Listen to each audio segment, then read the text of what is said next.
আচ্ছা, আমি একটু ইয়া করি যে আপনাদের ক্যাট ক্যাট সম্পর্কে যারা যেহেতু আপনারা ইয়া আছেন হয়তো না জানার কথা অনেক সময়। ক্যাট ক্যাট জিনিসটা তো সবাই না জানলেও আমরা সাধারণত একটা সফটওয়্যার নিয়ে অটোক্যাড সফটওয়্যার বলি, কিন্তু ক্যাট জিনিসটা কিন্তু আলাদা। অটোক্যাড হচ্ছে অটোডেস্ক থেকে আসছে। অটোডেস্ক হচ্ছে একটা কোম্পানি, যে অটোডেস্ক এর অনেক ধরনের সফটওয়্যার আছে। তো মেইনলি আমরা যে অটোক্যাডের জন্য যে ক্যাট সফটওয়্যার এখানে বলছি কি ক্যাট সফটওয়্যার বলছে। তো পৃথিবীতে ক্যাট সফটওয়্যার আছে অনেকগুলা। শুধুমাত্র আমি যদি এখানে একটু দেখাই আগে,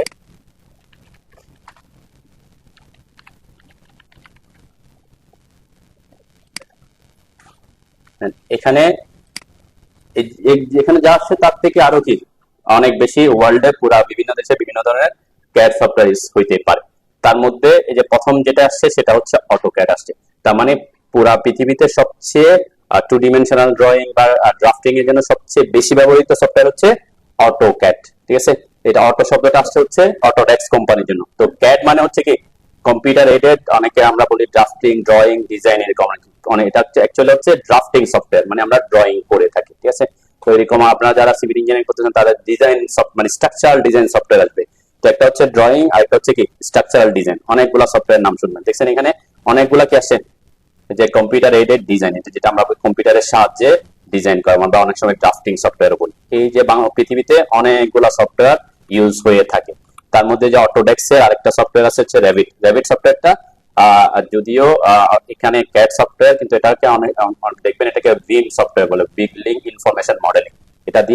এটা দিয়ে আর্কিটেকচারাল কাজ করা যায়, স্ট্রাকচারাল ড্রয়িং করা যায়, এমইপি মেকানিক্যাল ইলেকট্রিক্যাল প্লাম্বিং। এটা কিন্তু অনেক একটা কি আপনি যেটা খুঁজতেছেন এমইপির জন্য সবচেয়ে এখন বেশি ইউজ হয় বাইরের দেশে অটোডেস্কের এই র্যাবিট সফটওয়্যারটা। ঠিক আছে, এই র্যাবিটটা এমইপির জন্য অনেকে এখন ইউজ করে। তো এরকম দেখেন এখানে আর্কিক্যাড, জেড ক্যাড নামের অনেক, এগুলো সব কিন্তু ক্যাড সফটওয়্যার। তার মানে ক্যাড বলতে বোঝাচ্ছে কি কম্পিউটারের সাহায্যে আমরা ড্রয়িং করব, ডিজাইন করব, এটাই। তো এর মধ্যে অটোক্যাডটা হচ্ছে সবচেয়ে বেশি ব্যবহৃত, যেটা হচ্ছে অটোডেস্ক কোম্পানির একটা সফটওয়্যার। ঠিক আছে, যে অটোডেস্ক কোম্পানির সফটওয়্যার আমরা অবশ্যই এখান থেকে লাইসেন্স করা সফটওয়্যার ইউজ করতে পারবো না, আমাদের ক্র্যাক ভার্সন ইউজ করতে হবে। কেন? আপনি যদি লাইসেন্স করা কোনো সফটওয়্যার ইউজ করতে যান আপনাকে অনেক টাকা পে করতে হবে পার ইয়ারে। হয়তো 1 বছরের জন্য আপনি ফ্রি পাবেন স্টুডেন্ট হিসেবে, কিন্তু পরবর্তীতে কি অ্যানুয়ালি $2095 আপনাকে পে করতে হবে। অনেক হাই একটা কি টাকা আর কি। ঠিক আছে, এটা একটা ব্যাপার। আরেকটা হচ্ছে এই যে অটোক্যাড সফটওয়্যার এখানে বলছে অটোক্যাডের আবার একাধিক সফটওয়্যার আছে। অটোক্যাডেরই আমরা যেটা ইউজ করবো সেটা হচ্ছে জেনারেল ভার্সন। আমি একটু এখানে এটাও দেখাবো, একটু দেখাচ্ছি। আমরা এই যে অটোক্যাড 2020 বলতেছে, আপনাদের ওখানেও অনেক ল্যাপটপে দেখবেন দুইটা সফটওয়্যার থাকার কথা। একটা হচ্ছে অটোক্যাড 2020 আর একটা হচ্ছে অটোক্যাড আর্কিটেকচার 2020। তার মানে কি অটোডেস্ক কি করছে বর্তমানে আলাদা আলাদা প্রফেশন ভিত্তিক ওরা সফটওয়্যার বানিয়ে ফেলছে। মানে আগে ছিল অটোক্যাড একটা সফটওয়্যার, এখন ওরা কি করছে অটোক্যাড একটা জেনারেল সফটওয়্যার, অটোক্যাড আর্কিটেকচার একটা সফটওয়্যার, অটোক্যাড ইলেকট্রিক্যাল একটা সফটওয়্যার। আলাদা আলাদা কি আছে ওদের প্রোডাক্ট আছে কিন্তু। ঠিক আছে, তাহলে এখানে ডিফারেন্স আছে অবশ্যই। অটোক্যাড 22 বা অটোক্যাড জেনারেল ভার্সন এবং অটোক্যাড আর্কিটেকচারাল ভার্সনের মধ্যে কিছু কি আছে রিবন বা কিছু কমান্ডের মধ্যে ডিফারেন্স আছে। অটোক্যাড আর্কিটেকচারটা আর্কিটেক্টদের জন্য সুবিধা করে বানানো হয়েছে, অটোক্যাড ইলেকট্রিক্যালদের জন্য সুবিধা করে কিছু কি অ্যাড করা হয়েছে, যেটা জেনারেল ভার্সনে থাকে না। তো জেনারেল ভার্সনে যেগুলো থাকে না অনেক সময় আমরা কি করতে পারি, এগুলো বিভিন্ন প্লাগইন ইউজ করে আমরা কাজ করি।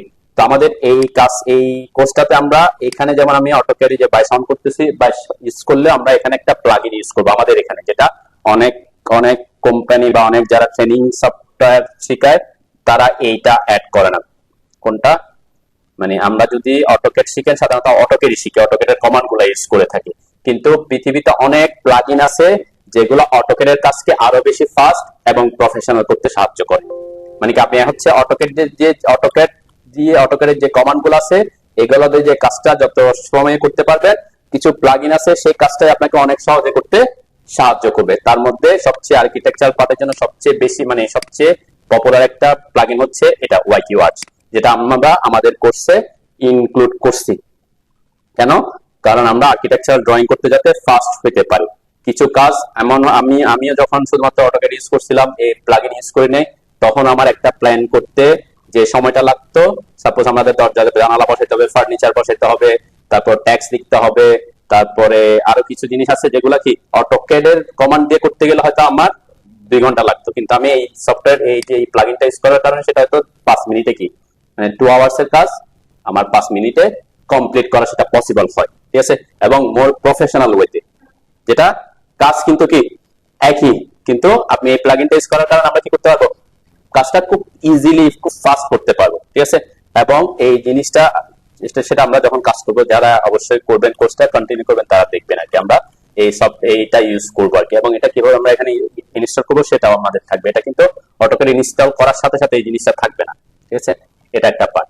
আর আমরা আমাদের এই কোর্সে কি কি থাকবে, আমাদের এই যে আর্কিটেকচারাল পার্টে সাধারণত আমরা আমাদের ইয়ে থাকবে, আমরা ড্রয়িং শুরু করব সেকেন্ড ক্লাস থেকে একটা প্ল্যান করা থেকে, ঠিক আছে। এই প্ল্যান করতে যা যা করা লাগে এখান এগুলা করতে গিয়ে আমাদের কিছু রুলসও জানতে হবে, setback rules, FAR calculation, maximum ground coverage, এই জিনিসগুলো আপনাদের এই কোর্সের মধ্যে কি ইনক্লুশন থাকবে, যে ফার কিভাবে ক্যালকুলেশন করবেন, কিভাবে এমজিসি ক্যালকুলেশন করবেন, কিভাবে সেটব্যাক রুলস, কত কাটার জন্য কতটুকু জায়গা ছাড়তে হয়, এই জিনিসগুলো আমরা কোর্স করতে করতে কি পরবর্তীতে শিখবো, ঠিক আছে।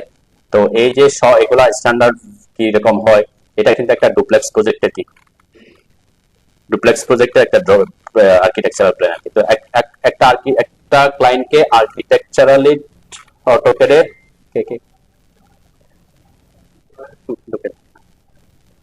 অটোক্যাডের জন্য এই যে এটাতে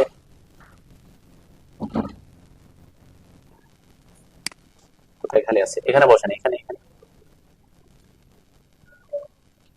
এই যে আমরা যত ধরনের ড্রয়িং গুলা করা লাগতেছে এই সবগুলা ড্রয়িং এখানে বসে আপনারা অবশ্যই একটা প্রজেক্ট আমরা ফুল কমপ্লিট করে, একটা প্রজেক্টে সবকিছু করা যাবে না, কিন্তু কিছু জিনিস করে দিব যেটা আপনি বাসায় গিয়ে শেষ করতে পারবেন না। তার মানে একটা ক্লায়েন্টকে আপনাকে যত ধরনের ড্রয়িং দিতে হবে সবগুলো আপনারা এখানে বসে করার সুবিধা পাবেন। যেমন এখানে আর্কিটেকচার পার্টে এই প্রজেক্টে ক্লায়েন্টকে যেগুলো দেওয়া হয়েছে তার বাইরে কিছু ড্রয়িং আছে, যেমন আমাদের ফ্রন্ট এলিভেশন আসতে পারে, যদিও এলিভেশন গুলো এখন প্রফেশনালি অন্য সফটওয়্যার দিয়ে করে, 3ds Max, Google SketchUp দিয়ে করে। তারপর আমাদের সেকশন স্টিয়ার সেকশনের ব্যাপার আসবে, এগুলো আমরা ইনক্লুশনে থাকবে। সেকেন্ড পার্ট যেটা আমাদের এমফেসিস করব সেটা হচ্ছে যে স্ট্রাকচারাল ড্রয়িং, ঠিক আছে। একটা প্রজেক্টে যত ধরনের স্ট্রাকচারাল ড্রয়িং গুলো থাকবে, ঠিক আছে, যেমন এই প্রজেক্টে যা যা আছে তার বাইরে কিছু ড্রয়িং থাকবে, সেটা আমি কি কি থাকতে পারে একটু বলি আর কি। আমি খুব ফাস্ট যাচ্ছি যাতে একটু আইডিয়া দিয়ে যাচ্ছে কি। যেমন এটা এটা এটা হচ্ছে একটা একটা কি একটা ফাউন্ডেশন, এবং এটা হচ্ছে ডিপ ফাউন্ডেশন, এটাকে বলে আমরা pile pile pile pile foundation আর কি। ফাউন্ডেশন আবার অনেক ধরনের আছে, তাই না? তাহলে এই প্রজেক্টটাতে পাইল ফাউন্ডেশন ইউজ করা হয়েছে, সেজন্য পাইলিং এর ব্যাপারগুলো আসবে, কিভাবে পাইল ক্যাপ গুলা বানাবো, পাইল ড্র করবো, কোথা থেকে কতটুকু আমাদের স্পেসিং দিতে হয়, এগুলো সব ডিটেলস থাকবে আর কি।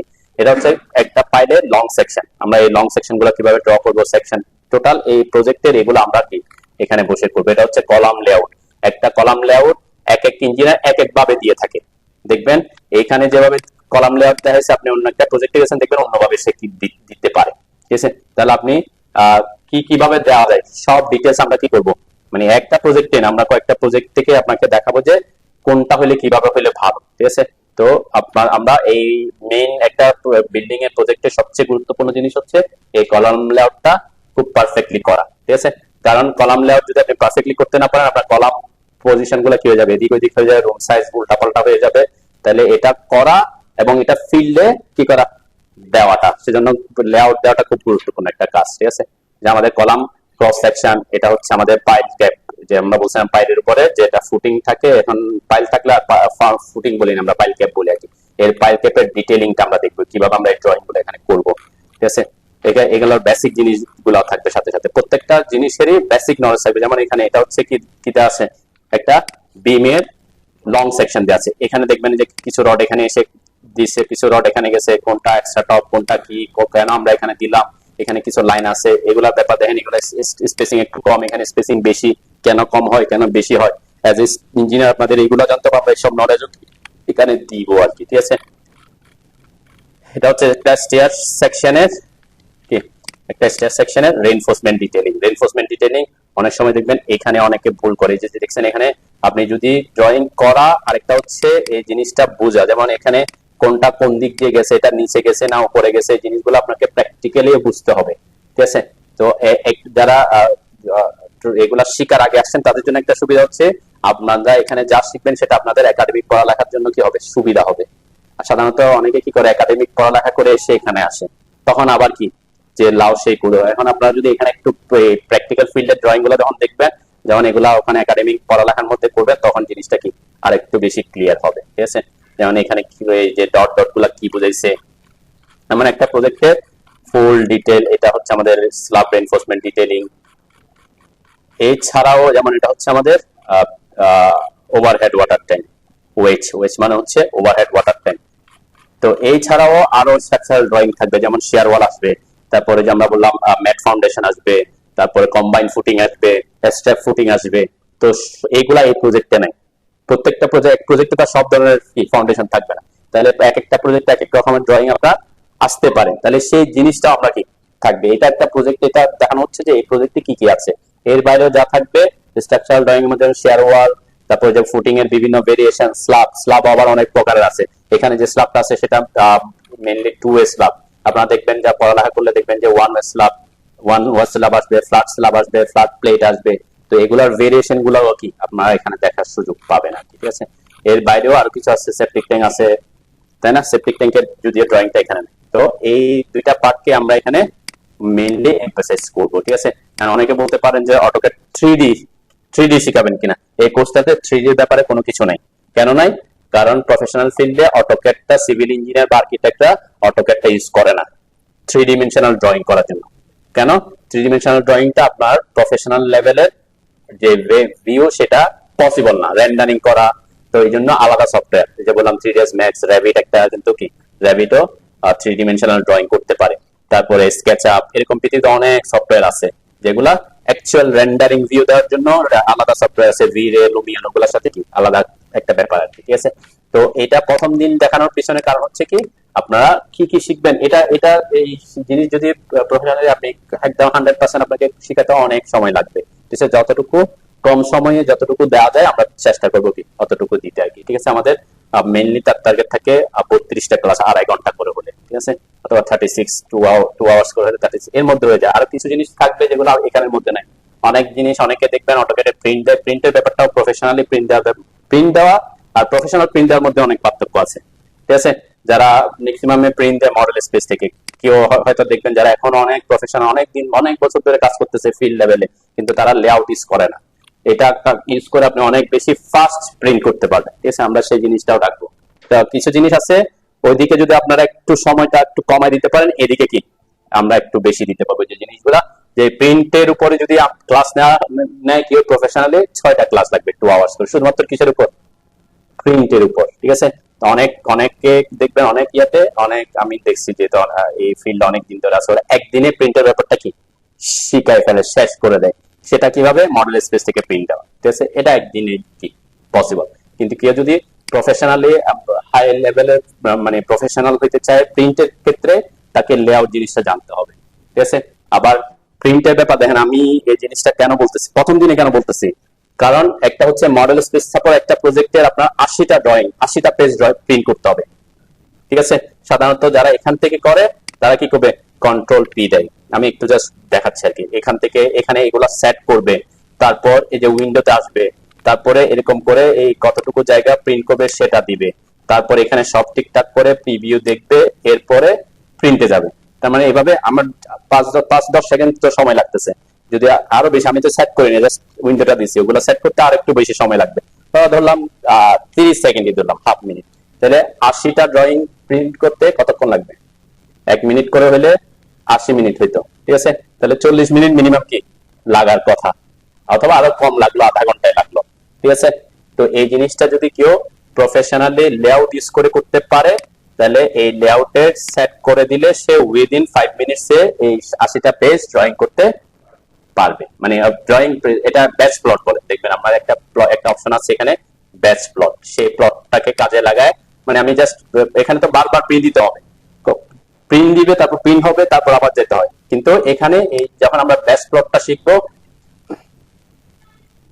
আমরা যখন এই যে ব্যাচ প্লট, আমরা এখান থেকে ব্যাচ প্লট দিলে আপনি একবারই দিয়ে দিবেন 80টা পেজ থেকে অটোমেটিক একসাথে করে ফেলবে আর কি, আপনি দিয়ে চলে যেতে পারবেন, সমস্যা নেই। ঠিক আছে, ওই জিনিসটা আমি এখন আমাদের এই কোর্সে করছি আর কি, যাতে ব্যাপারটা আসে আর কি। এবং সিডি এর অনেকে এই মডেল স্পেসের মধ্যে সিডি এর বা রাজুকের শীটগুলো এখানে করে ফেলে, কিন্তু সেটা লেআউট দিয়ে আরো বেশি ইজি এবং প্রফেশনাল হয়। ঠিক আছে, এই হচ্ছে মোটামুটি এই কোর্সের ওভারভিউ বা যা যা শিখবো আর কি। কারো কোনো প্রশ্ন আছে কিনা বা কোনো কিছু জানার আছে কিনা ওই সফটওয়্যার গুলাতে। এগুলো হচ্ছে 3D ভিজুয়ালাইজেশন।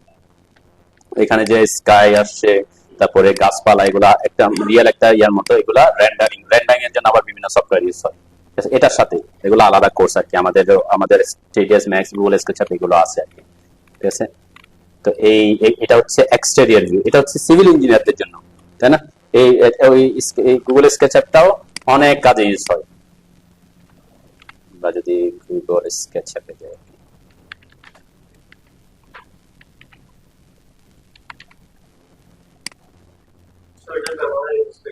হ্যাঁ না, এটাই বললাম 3 ডিমেনশনাল ড্রয়িং, এটা আলাদা একটা পার্ট। এটাকে আপনাকে প্রফেশনাল হতে হলে আপনাকে এই প্রফেশনাল কোর্স করতে হবে।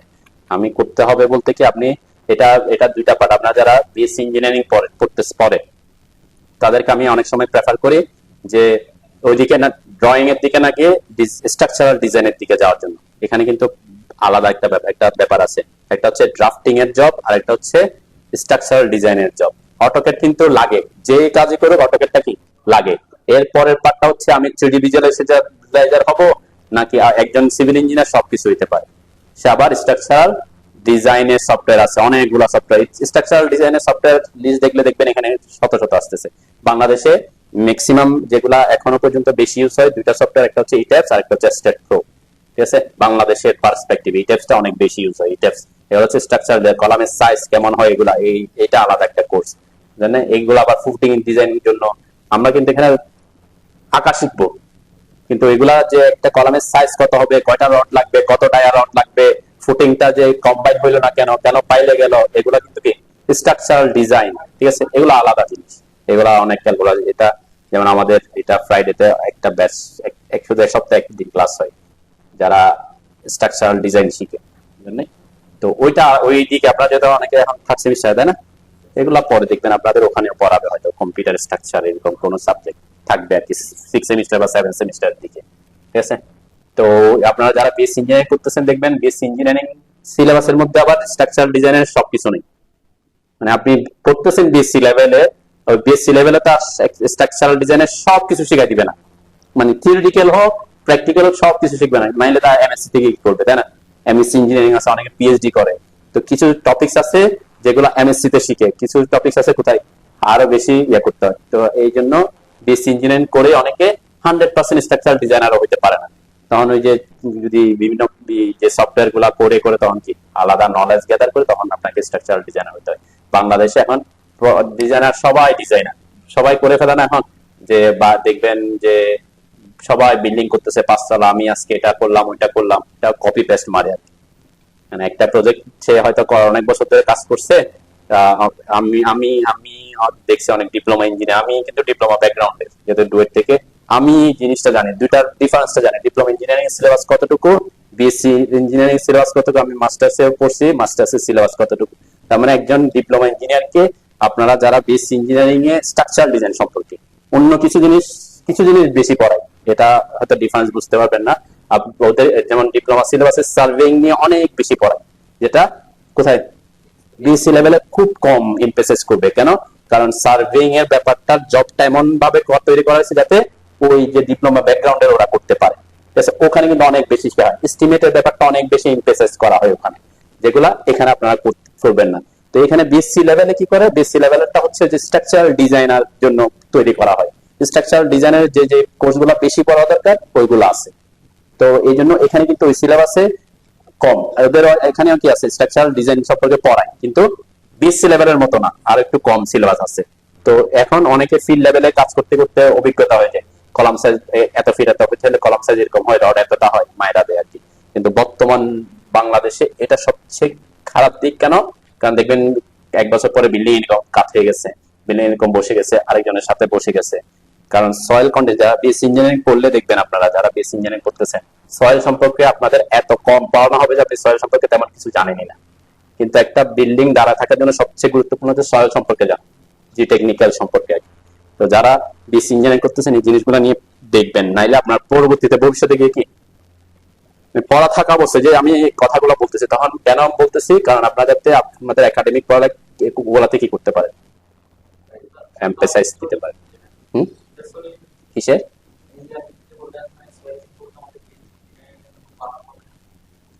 মানে তেমন বলতে কি, আপনাকে যে বললাম এই ফিল্ড লেভেলে, আমি তো বললাম যে আপনি জিও টেকনিক্যাল পড়বেন এখানে, তারপরে এমএসসি তে তাহলে জিও টেকনিক্যালে কি পড়ায়, আলাদা কিছু জিনিস আছে না, যে জিনিসগুলো কি হয়তো আপনি সয়েল কন্ডিশন সম্পর্কে, নর্মাল কিছু কন্ডিশন সম্পর্কে যাবেন।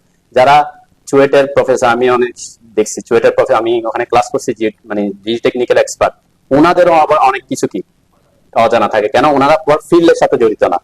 ফিল্ডের সয়েলটা অ্যাকচুয়ালি এমন একটা জায়গা খিচুড়ি থাকতে পারে যে কি অনেক প্রবলেম। বাংলাদেশের সয়েল সবচেয়ে খারাপ একটা সয়েল, এটা আর্থকুয়েকের জন্য খারাপ। আমাদের এখানে ভরাট করার জন্য আমরা পুকুরের উপর করে ফেলি, তারপরে অনেক সময় কি দেখবেন অনেকে এমন 10 বছর ধরে এমন কিছু ফেলছে যে কি ওটা হয়তো মনে হচ্ছে শক্ত হয়ে গেছে, হয়তো 10-12 বছর ধরে আপনি ময়লায় ফেলছেন, ওই ময়লাগুলো বায়োডিগ্রেডেবল, এটা সিজন অনুযায়ী চেঞ্জ হয়। আপনি শীতকালে একরকম বিহেভ করবে, বর্ষাকালে একরকম বিহেভ করবে, পানি পেলে একরকম বিহেভ, আবার গ্রীষ্মকালে কি একরকম বিহেভ হইতে পারে। যখন সয়েলের বিহেভিয়ার চেঞ্জ হবে, আপনার স্ট্রাকচার আর কি স্টেবল থাকে না আর কি, ঠিক আছে না? তো এই জিনিসটা এই জন্য অনেক কি যারা বেশি জানে তারা বেশি কি মানে আরো প্রবলেমে পড়ে, যে ভয় পায়। কিন্তু যারা কম জানে তারা ভয় পায় না, যে মায়েরা দিনে আচ্ছা এই পুকুর হয়েছে তো কি হয়েছে, খাইটা যাবে, আল্লাহ বর্ষা, বুঝলেন নাই? যাদের নলেজ কম তাদের কি একটা সুবিধা আছে, যে ভয় পায় না, মানে কেউ তো জানে না যে কি হইতে পারে, বুঝলেন নাই? কিন্তু নলেজ যখন গ্যাদার করে তখন কি হয়, ভয়টা ঢুকে, আল্লাহ এটা যদি এরকম হয়, এটা যদি এরকম হয়ে যায়। সেজন্য কি যারা বড় বড় ডিজাইনার তারা কি প্রবলেমে পড়ে আরো বেশি, বুঝলেন নাই? তো একজন ইঞ্জিনিয়ারের একটা একই প্রজেক্ট হয়তো 5 তলা বিল্ডিং করছে, ও পাশে একজনের 5 তলা বিল্ডিং করছে।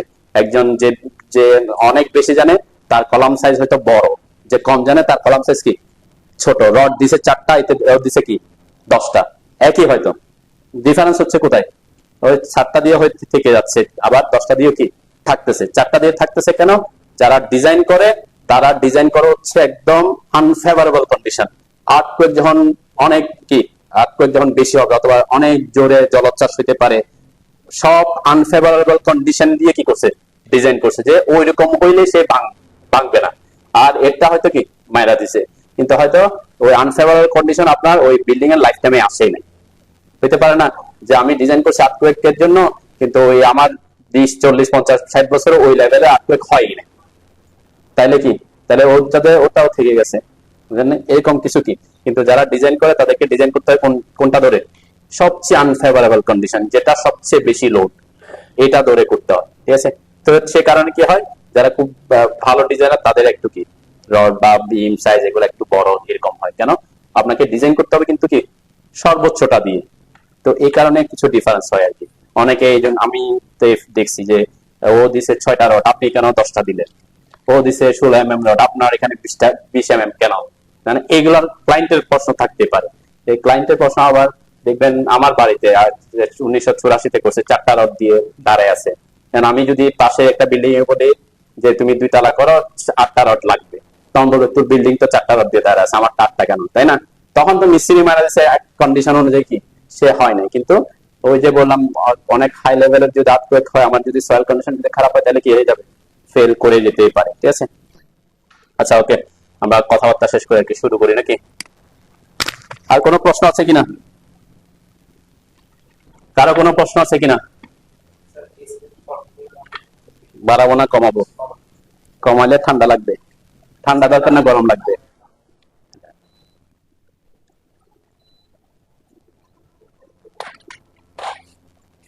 আচ্ছা, পানি রাখছিলাম মনে হয়ে গেল, পানির বোতল একটা রাখছিলাম না। আচ্ছা আচ্ছা, সবাই এই যে অটোকেট 22টা পাইছেন কিনা? আর্কিটেকচারটা না, আমার এখানে মনে হয় আর্কিটেকচারটা আনইনস্টল করে দেওয়া হয়েছে, সেজন্য আমি অটোকেট, এই যে অটোকেট 2020-20টা অন করবে, অটোকেট আর্কিটেকচারটা না, ঠিক আছে? অন করেন একটু, আমরা শুরু করে দিই আর কি।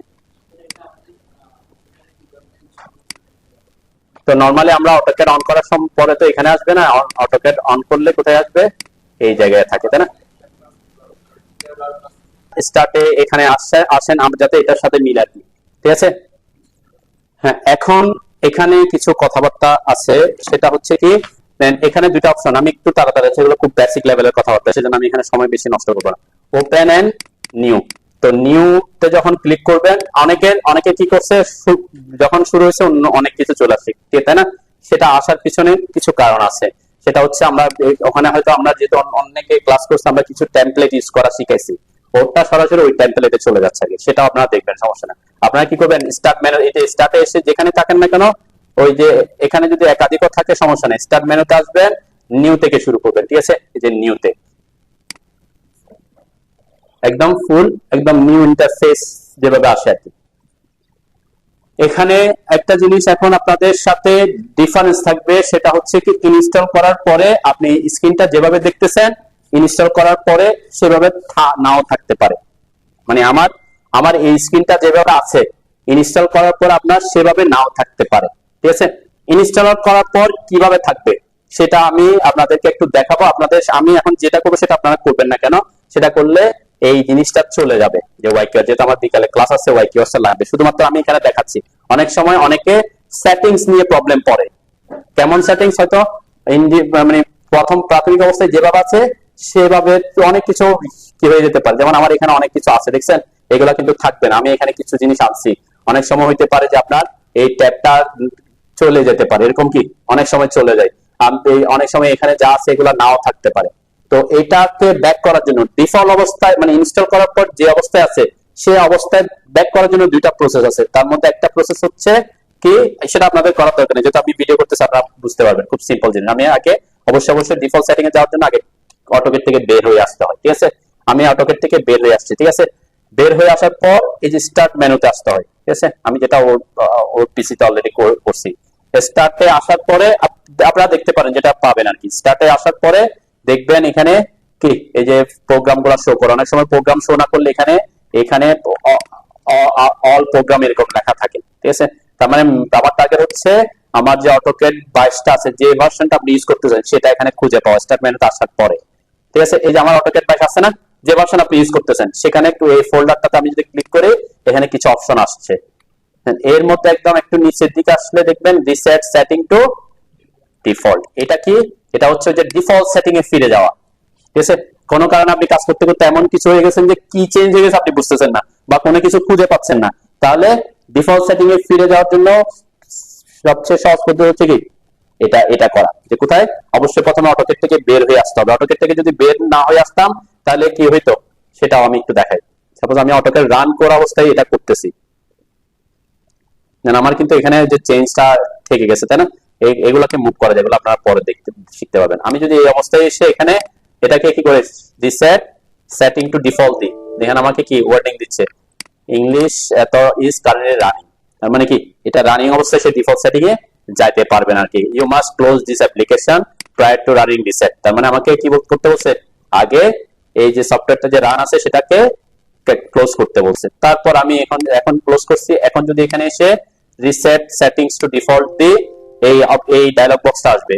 এই ডায়লগ বক্সের মধ্যে কেন আসে, কারণ আমরা যেহেতু একবার সেট করছি, আমি সেটাকে ব্যাকআপ রাখতে চাই কিনা, সেই অপশনটা দিলে ব্যাকআপ রাখতে পারবেন। আমি চাচ্ছি যে আমার ব্যাকআপ রাখার দরকার নেই, কোথায় চলে যাও, রিসেট কাস্টম সেটিংস এ চলে যাবে। তাহলে আমরা এটাতে ঠিক দিব যে রিসেট কাস্টম সেটিংস, তারপরে এখানে বলছে হ্যাভ বিন সাকসেসফুলি রিসেট, আমি ওটা দিলাম, রিসেট করে ফেলছে। এখন আমার যে ইন্টারফেসটা আসবে সেটা কোন ইন্টারফেস, ইনস্টল করার ঠিক পরে যেরকম দেখা যাবে, ঠিক আছে। অটোক্যাড 22টা ইনস্টল করার পর যেভাবে দেখা যাবে এইভাবে দেখা যাবে। দেখেন এতক্ষণ আমার এখানে কিছু ড্রয়িং শো করতেছিল, অন্য কিছু, ঠিক আছে। এখন এখানে এই যে এটা হলো রিসেন্ট ফাইল, মানে আমাদের এখানে মেইনলি শো করে হচ্ছে, মানে স্টার্টের এখানে আসলে দেখবেন এখানে আপনি যদি কোন একটা ড্রয়িং কাজ করে থাকেন রিসেন্টে, সেগুলো এখানে শো করে, ঠিক আছে। তো আমার এখন কোন রিসেট আমি কাজ করিনি, এগুলা কি, এগুলো হচ্ছে অটোক্যাডের ডিফল্ট স্যাম্পল ফাইল, দেখছেন স্যাম্পল ফাইল, ঠিক আছে। এইগুলো হচ্ছে অটোক্যাডের স্যাম্পল ফাইলগুলো শো করতেছে, কিন্তু আমি এতদিন যা ড্রয়িং করছি এগুলা কি করতেছেন, এখানে শো করতেছে না, ঠিক আছে। পরবর্তীতে এই রিসেন্ট থেকে আমরা ড্রয়িং বের করতে পারি আর কি। তো এই হচ্ছে আমাদের একটা অপশন। এখন যদি আমি নিউতে ক্লিক করি, হয়তো এখন আমার কিছু ইন্টারফেস চেঞ্জ দেখা যাচ্ছে। কি কি চেঞ্জ, আমার এখানে কিছু জিনিস ছিল না, এগুলা কি এখন আছে, নাই, দেখেন চলে গেছে।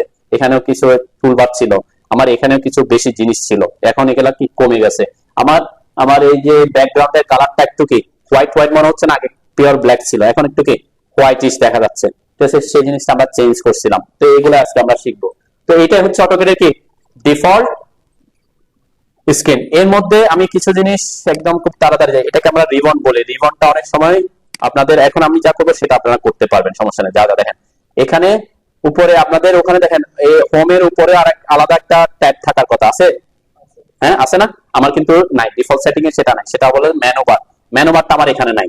ঠিক আছে, মেনু বারটা আমরা ইউজ করি, যেমন যে ওয়াই কিওয়াস লেখা আছে না, ওয়াই কিওয়াসটা মেনু বারের ওখানে লেখা আছে, কিন্তু আমার এই জিনিসটা এখন চলে গেছে। তো এই জিনিসটা কিভাবে আনবো সেটা আমরা দেখবো আর কি। ঠিক আছে, তো এখানে অটোক্যাডের আপডেট ভার্সনে সকল টুলগুলা হোম ট্যাবের মধ্যে দিয়ে দেয়। এই যে আমরা draw toolbar, modify toolbar, annotation toolbar, layer, এগুলা থাকবে। কোনো কারণে যদি এখানে কোনোটা না থাকে, ঠিক আছে, কোনো কারণে যদি না থাকে, দেখেন এখানে অনেকগুলো অপশন আসছে না, এই যে প্রপার্টিজ, তারপরে এগুলা, এই সবগুলা, এগুলা সাধারণত সব আছে। যদি না থাকে, এরকম হতে পারে কোনো কারণে চলে গেছে, তখন আমি আমি কি করছিলাম, একটা সেটিং দেখাচ্ছি, রিসেট সেটিং এ চলে যাও। এটা হচ্ছে মানে সহজ পদ্ধতি। তো এই রিসেট সেটিং দিলে কি হয়, সব চলে যায়। এখন কোনো কারণে আমার হয়তো মনে হচ্ছে যে না, এখানে মডিফাইটা নাই, তাই মডিফাইটা কিভাবে আনবো? ঠিক আছে, সেটার জন্য কি করবেন, এই যে এখানে শেষে রাইট ক্লিক, মাউসের লেফট রাইট ক্লিক তো চিনেন, লেফট আর রাইট ক্লিক করবেন। এখানে এই যে আমার এখানে রাইট ক্লিক করতেছে না, জানেন? এই যে উপরে, এই যে উপরে যখন আসবো রাইট ক্লিক করবো এখানে। আমার মাউসটা একটু জুম হয়ে আছে,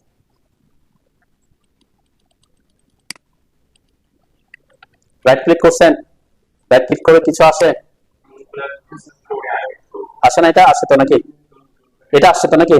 হ্যাঁ, এই যে অপশনটা, এটা আমি কেন দেখাচ্ছি, এটা কিন্তু আমি আগে অনেক ব্যাচে দেখাই। গতকালকে আমি একটা ফেসবুকের একটা গ্রুপে এই নিয়ে একটা পোস্ট দেখছি, যে তার ওখানে এই যে ভিউ ট্যাবটা সে পাচ্ছে না। মানে এটা গতকাল রাতের কথা বলছি, যে একটা ফেসবুক পেজে আর কি ভিউ ট্যাবটা সে পাচ্ছে না, মানে ছিল আগে, এখন কি নাই। কেন নাই? এটার কারণ হচ্ছে সে কোনো কারণে এখানে যে রাইট ক্লিক দেখেন দুটো অপশন আছে, একটা হচ্ছে শো ট্যাবস আর একটা হচ্ছে শো প্যানেলস। ঠিক আছে, দেন এই যে শো ট্যাবস এর মধ্যে কি কি আছে, যেগুলা ঠিক চিহ্ন দেওয়া আছে সেগুলা এখানে শো করতেছে, যে হোম, ইনসার্ট, অ্যানোটেট, প্যারামেট্রিক, দেখছেন? এগুলা কিন্তু এখানে শো করতেছে।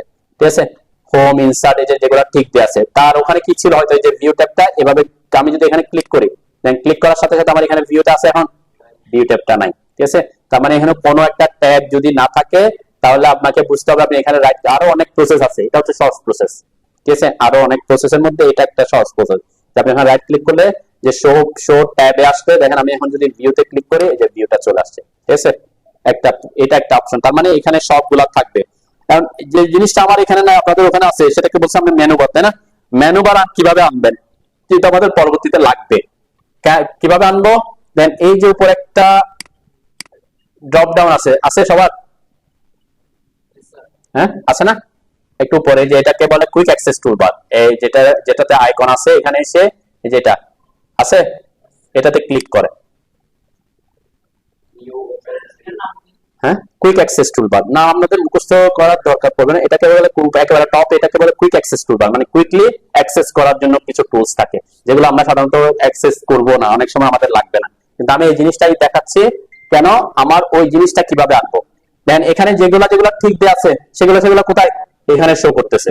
এই যে প্রথমটা হচ্ছে নিউ, মানে নতুন ফাইল, আমরা তো নতুন ফাইল করতে পারি, ওই যে স্টারের ওখান থেকে করতে পারি, এখান থেকে তো করার দরকার পড়ে না, তাই না? থাকলে সমস্যা নেই, পরে এগুলা যেগুলো ঠিক দিয়ে আছে সেগুলো আছে। আপনাদের আরেকটা জিনিস আছে, সেটা হচ্ছে মেনু বারটা আছে, আমার এখানে মেনু বার নাই। একদম নিচে আসলে দেখেন আপনাদের ওখানে কি লেখা আছে, যার শো লেখা আছে তার ওখানে কিন্তু নাই, যার এখানে, আপনাদের এখানে হাইড লেখা থাকার কথা, hide menu bar. Hide menu bar মানে কি, আপনার অলরেডি শো করা আছে, কিন্তু আমার কি করা নাই, মেনু বারটা শো করা নাই, সেই কারণে আমার এখানে শো মেনু বার দিচ্ছে। আমি এটাতে যদি ক্লিক করি, দেখবেন এই যে এখানে এসে আমি এটাতে ক্লিক করলাম, যে আমার ফাইল, এডিট, ভিউ, এটাকে বলে কি মেনু বার। ঠিক আছে, এই যে মেনু বারটা আমরা, এটা একটা প্রসেস মেনু বার আনার। এখন আমার ওয়াই কিওয়াসটা আছে নাই, কেন নাই? কারণ ডিফল্ট সেটিং এ চলে গেছে, ডিফল্ট সেটিং এ ওয়াই কিওয়াসটা অটোক্যাডের সাথে কানেক্টেড না, সে ওটাকে কি করে দিয়েছে, আনইনস্টল করে দিয়েছে। ঠিক আছে, তা ওইটা করতে আপনারা করতে নিষেধ করছি, কারণ আমরা পরবর্তী ক্লাসে ওয়াইকেএস ইউজ করতে হতে পারে, সেজন্য আমি এখানে করে নেব। কিভাবে ওয়াইকেএস ইনস্টল করবো সেটা আমরা দেখবো পরবর্তীতে যখন আমাদের কাজে লাগবে, ঠিক আছে। তাহলে এই যে এটাকে বলে মেনু বার কিভাবে আনবেন, ঠিক আছে, এটা একটা প্রসেস, ঠিক আছে। আরেকটা প্রসেস আছে মেনু বার আনার। আপনি যদি টাইপ করেন, সবাই একটু টাইপ করেন তো, MENU টাইপ, MENU, ছোট হোক বড় হোক টাইপ করবেন, সাথে সাথে করবেন। কেন, কিছু জিনিস শিকার আছে আর কি, আপনি সাথে সাথে করলে আমার সাথে আপনার নাও মিলতে পারে। যখন মিলবে না তখন কি আপনি শিখতে পারবেন বেশি আর কি। সবার কি লেখা উপরে এভাবে আসতেছে নাকি? হ্যাঁ, উপরে আসতেছে। কারো কি নিচে লেখা আসতেছে? মানে এই যে উপরে আপনি যখন টাইপ করতেছেন, মাউস যেখানে আছে সেখানে লেখা ছাড়া অন্য কোথাও কি লেখা আসতেছে কিনা? তাহলে ঠিক আছে, আপাতত আমরা সেটা। তাহলে মেনু, MENU, মেনু লেখার পর দেখেন এখানে একটা অপশন আসছে কি, মেনু বার। সবাই মেনু বার এটাতে ক্লিক করেন, ঠিক আছে। অথবা মেনু বার লিখে এন্টার দিলেও কিন্তু আর কি, ঠিক আছে। এখানে একটা ভ্যালু, এটা হচ্ছে কমান্ডের মাধ্যমে মেনু বারকে অ্যাক্টিভ করা। আমরা আগে যেটা দেখছি এটা হচ্ছে কি কুইক অ্যাক্সেস টুলবার থেকে কিভাবে আনবো, এখন দেখতেছি আপনি কমান্ডের মাধ্যমে কি বানবেন। সবার এই যে এন্টার ভ্যালুটা কত আসছে? সবারই 1 আসছে নাকি? 1 মানে হচ্ছে আপনার কি আসছে এখানে? সবাই যদি একটু আগে নিচে খেয়াল করে, আমরা হোম ট্যাবে থাকি, এই যে নিচে এই যে এখানে লেআউট ট্যাব নামের কিছু অপশন আছে। আমরা ড্রয়িং করে কিন্তু যে মডেলে, কোথায়? মডেল স্পেসে, ঠিক আছে। লেআউটে আমরা প্রিন্টের ব্যাপারগুলো করি, ঠিক আছে। তাহলে আমি যদি লেআউট ট্যাবে থাকি, এটা এরকম দেখা যাবে সাদা বা এরকম কিছু, ঠিক আছে। তা আমরা এখানে কাজ করবো না, কাজ করবো কোথায়? Model space. আপনাকে অবশ্যই মডেল স্পেসে থাকতে হবে, মডেলে, ঠিক আছে। মডেল স্পেসে থাকতে, হ্যাঁ, মানে এই যে নিচের দিকে খেয়াল করেন, নিচের দিকে মডেল লেআউট এরকম লেখা আছে, বা অন্য লেআউট 1 না থেকে ওনার ওখানে অন্য কিছু আর কি, এটা একটু DT এরকম অনেক কিছু থাকে। তো আমরা ড্রয়িং করব কোথায়? মডেল স্পেসে। এটা এই যে লেআউটে আমরা প্রিন্টের কাজগুলো করব, ঠিক আছে। আমরা এখানেও কিন্তু ড্রয়িং করতে পারতাম, কিন্তু ওই যে আমি যেটা করতেছি ওনার ওখানে আসতেছিল না। কেন? উনি কোথায় ছিল? লেআউট ট্যাবে ছিল। তো লেআউট ট্যাবে সবকিছু নাও আসতে পারে, আবার যদি এটা নাও থাকে কিছুই আসবে না, ঠিক আছে। কিছুদিন আমরা যে বললাম লেআউট নিয়ে আমরা পরে কাজ করবো, তো অবশ্যই আপনাকে কোথায় থাকতে হবে? মডেলে থাকতে হবে, ক্লিয়ার? মডেল স্পেসে থাকতে হবে। হ্যাঁ, আমি যেটা বলছিলাম, আমরা বলছি MENU, মেনু বার। এই যে মেনু বারে যখন ক্লিক করব, এখানে সাধারণত এন্টার ভ্যালু বলতেছে, তা আমার এখন 1 আছে, ঠিক আছে। আপনারা একটু 0 করেন, 0 লেখেন, 0 টাইপ করেন, জাস্ট 0 টাইপ ক্লিক করে এন্টার দিবেন, কিবোর্ডে এন্টার কি প্রেস করবেন। করছেন? কি হয়েছে? মেনু বারটা হাইড হয়ে গেছে, ঠিক আছে। তার মানে এটা হচ্ছে কমান্ডের মাধ্যমে মেনু বারকে হাইড করা। 0 মানে হাইড, 1 মানে শো, ঠিক আছে। তাহলে আমি এখন যদি বলি MENU মেনু BAR, আমরা এগুলো শর্টকাট গুলো আমি এখন আপাতত শিখতেছি না, আমি সরাসরি নামটা মনে রাখতেছি। মেনু বার লিখে এন্টার করলাম, এখানে 1 দিলাম, এন্টার দিলাম, তাহলে আমার কি হইলো? মানে শো হাইড হইলো আর কি, ঠিক আছে। তো এটা একটা জিনিস, সেটা আপনার মনে রাখতে পারেন আর কি। কেন? আমরা পরবর্তীতে ওয়াইকিউআরস যখন কাজে লাগবে তখন আমার মেনুবারটা লাগবে। মেনুবার যেহেতু লাগবে, আমার এই জিনিসটা অবশ্যই কাজ করার সময় একটা জিনিস মনে রাখবেন, কেউ যদি এখানে ক্লিক করে রাখেন, এভাবে ক্লিক করছি না আমি কিন্তু অলরেডি একটা কমান্ডে ঢুকে গেছি। মাউসের ক্লিকটাও কি দেখেন, স্পেসিফাই অবজেক্ট কর্নার বলতেছে না, এটা একটা সিলেকশনের একটা ইয়েতে আছে। এই অবস্থায় যদি আপনি মেনু বার লিখেন তাহলে হবে না। কেন? সে একটা কমান্ড আছে, সে অবস্থা আরেকটা কমান্ড কি হবে না, ঠিক আছে। তাহলে একটা কমান্ড যদি এরকম থাকে, আপনাকে কি করতে হবে? এই কমান্ড থেকে আগে বের হইতে হবে। অটোক্যাডের যে কোনো কমান্ড থেকে বের হয়ে আসার সহজ পদ্ধতি হচ্ছে অটোক্যাডের কিবোর্ডের উপর একটা ESC লেখা আছে না, এসকেপ কি বলি আমরা, ESC একদম কিবোর্ডের একেবারে টপ কর্নারে, তাই না? এই ESC চাপলে আগে, তার মানে কোন একটা কমান্ডে ঢুকতে হইলে আগে অন্য কমান্ড থেকে কি হইতে হবে? বাইরে হইতে হয়। তখন আপনি টাইপ করবেন ME। এবার টাইপ করেন ME। আরেকটা জিনিস মনে রাখবেন, প্রফেশনাল অটোক্যাড ড্রাফটার হইতে হইলে 2 হাতকে কাজে লাগাইতে হবে, এক হাতে কাজ করা যাবে না। সব সময় অলওয়েজ যে হাত আপনার সবচেয়ে বেশি ইউজ হয়, বাম হাত ডান হাত, সেটা মাউসে রাখতে হবে। মাউস থেকে হাত সরানো যাবে না। কেন? আমরা ম্যাক্সিমাম কাজ মাউস দিয়ে করে ফেলতে পারবো। আরেকটা হাত আপনি, মানে আমরা টাইপ করি কয় হাতে? এখানে 2 হাতে টাইপ করা যাবে না, ঠিক আছে। অটোক্যাডে আপনি ফাস্ট হইতে হইলে মাউস থেকে হাত ছাড়া যাবে না, ইন কেস কোনো কারণে দরকার হলে দাও, কিন্তু আপনাকে প্র্যাকটিসে থাকতে হবে কি, দেখবেন আমি মাউস দিয়ে যে এখানে মেনু টাইপ করার জন্য কি আপনাকে এক হাতের টাইপের ব্যাপার টানতে হবে, ঠিক আছে। ট্রেডিশনাল টাইপিং এ যাইতে পারবেন না এখানে, ঠিক আছে। আপনাকে হয়তো এখানে আমরা এখানে পুরাটা লিখতেছি, কিছু কিছু কমান্ড আমরা একটা ওয়ার্ড লিখলে হয়ে যাবে, ঠিক আছে, একটা অ্যালফাবেট লিখলে সে কমান্ড অ্যাক্টিভ হয়ে যাবে, কারণ আমি ও লিখলে অন্য একটা কমান্ড হবে, সেজন্য এত বেশি টাইপিং এর ব্যাপার আসবে না, ঠিক আছে। এবার আসছে হ্যাঁ এম ই এন ইউ, হ্যাঁ আমি হাইড করব না বা আমি ডিফল্ট সেটিং এ যাব না ততক্ষণ পর্যন্ত সে আমার সফটওয়্যারে কি এখানে থাকবে, সেজন্য এটা দেখবেন যে আপনার তেমন কাজে লাগবেও না। কিন্তু ওই যে বললাম কোনো কারণে নতুন করে ইনস্টল করবেন তখন এই জিনিসটা কি আপনাকে কাজে লাগবে আর কি, ঠিক আছে। কেন আমাদের ম্যানুয়ারটা কাজে লাগবে, অ্যাকচুয়ালি এখানে ম্যানুয়ার যা যা কাজগুলো আছে সব এখানে চলে আসে, সে কারণে অটোক্যাড কি করছে ডিফল্ট অবস্থা এটাকে হাইড করে রাখছে, ঠিক আছে। বুঝতে পারছেন তো নাকি? তাহলে কুইক অ্যাক্সেস টুলবারের ক্ষেত্রে সাধারণত আমাদের এই জিনিসটা লাগে। আরেকটা জিনিস আমরা এনে রাখতে পারি, সেটা হচ্ছে কি আবার ওখানে আসে নাকি, সেটা হচ্ছে এই যে ওয়ার্ক স্পেস নামের একটা অপশন আছে না, ওয়ার্ক স্পেস পাইছেন, ও ঠিক সেম ওই যে ড্রপ ডাউনে ক্লিক করে ওয়ার্ক স্পেস এটাতে ক্লিক করে, এই জিনিসটা নিয়ে আমি একটু কথা বলি আর কি। ওয়ার্ক স্পেসটা অন করেন, দেখেন এরপরে লেখাটা এভাবে আসছে কিনা, ড্রাফটিং এন্ড অ্যানোটেশন লেখা আসছে না, হ্যাঁ। এই জিনিসটা কি অটোক্যাড কিন্তু টু ডিমেনশনাল ড্রয়িং করা যায়।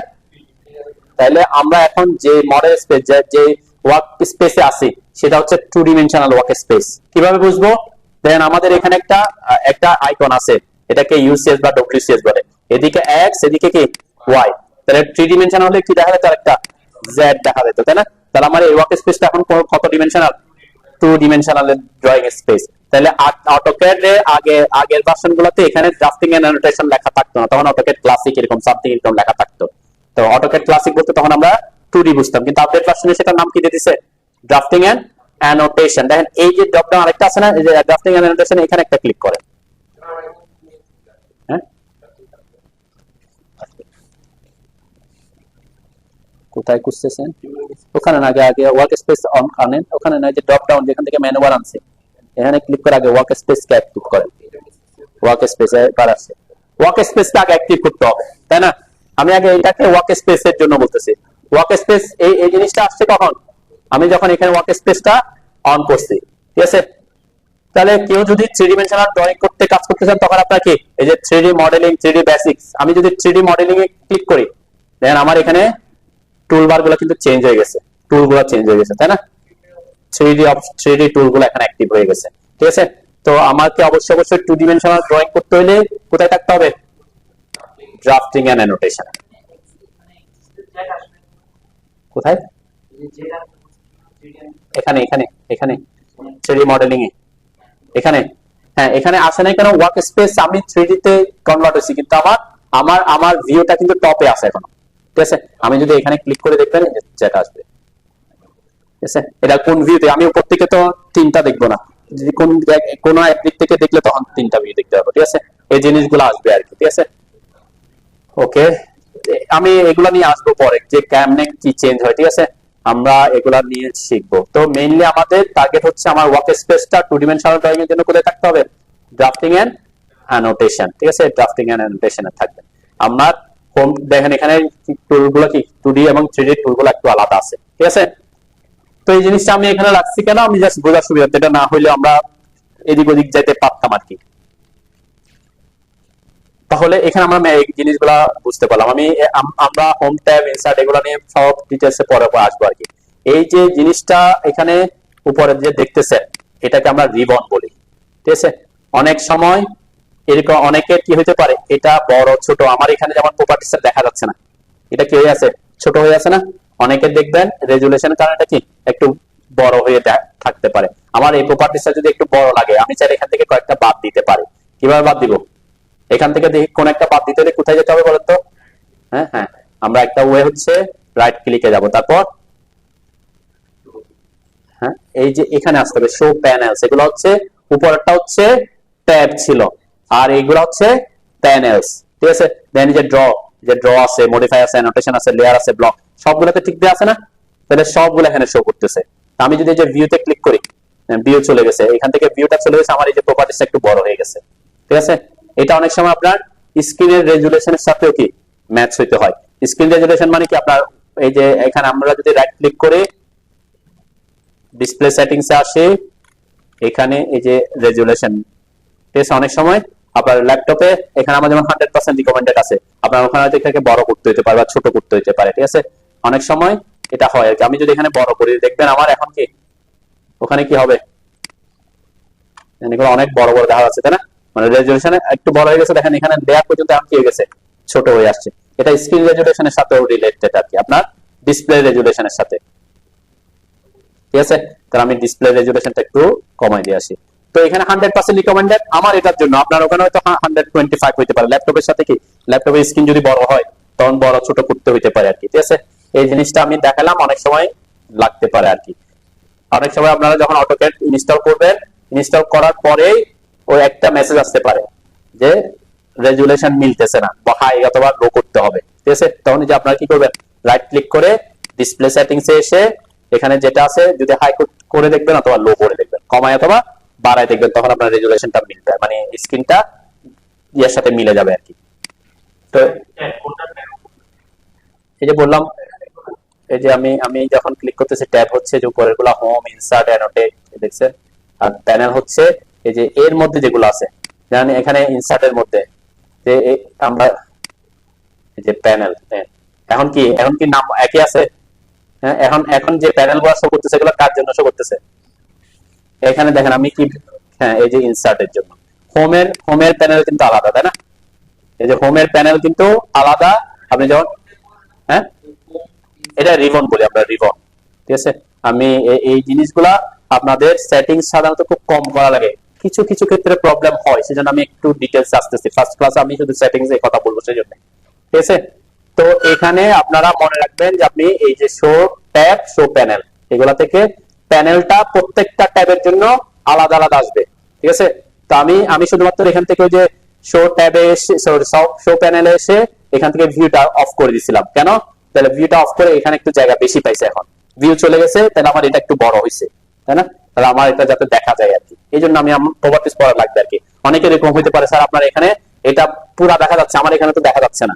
কেন দেখা যাবে না, এটা হচ্ছে স্ক্রিন রেজুলেশনের কারণে, আর কোনো কি নাই, কোনো ডিফারেন্স নেই। আপনি স্ক্রিন রেজুলেশন কমাইতে পারেন, বাড়াইতে পারেন, অথবা কয়েকটা কি প্যানেল আপনি কি করে দিতে পারেন, হাইড করে দিতে পারেন, যেগুলো আমরা লাগবে না।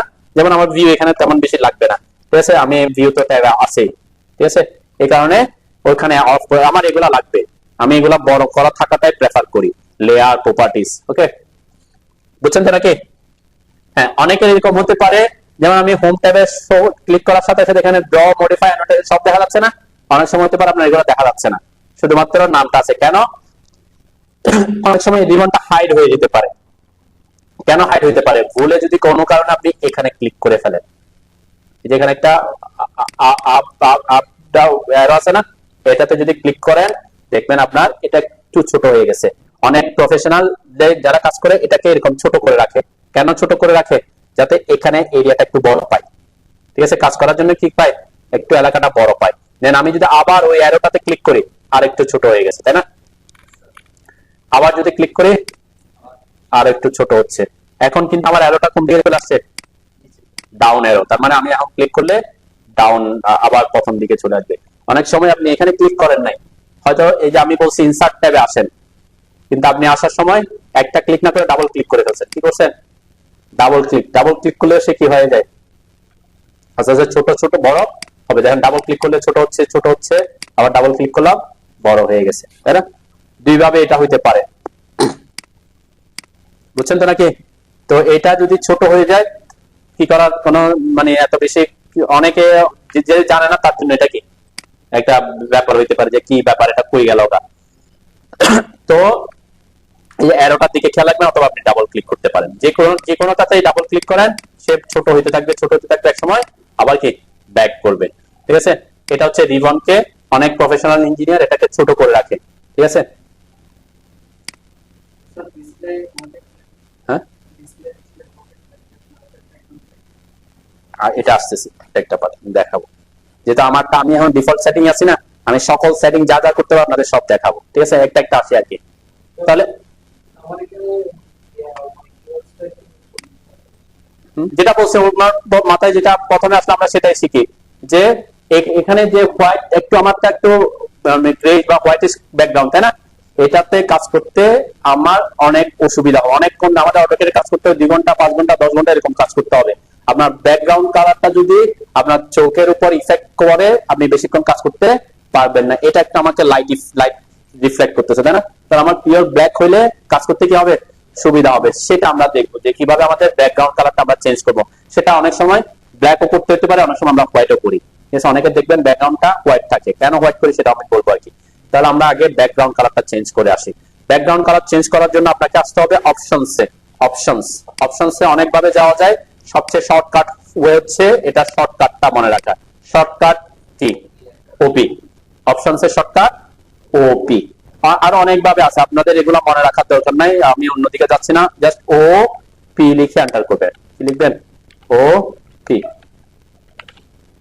ওপি লিখে এন্টার করবেন। করছেন? এই ডায়লগ বক্স আসছে সবার? হ্যাঁ, ওপি লিখে এন্টার করবেন।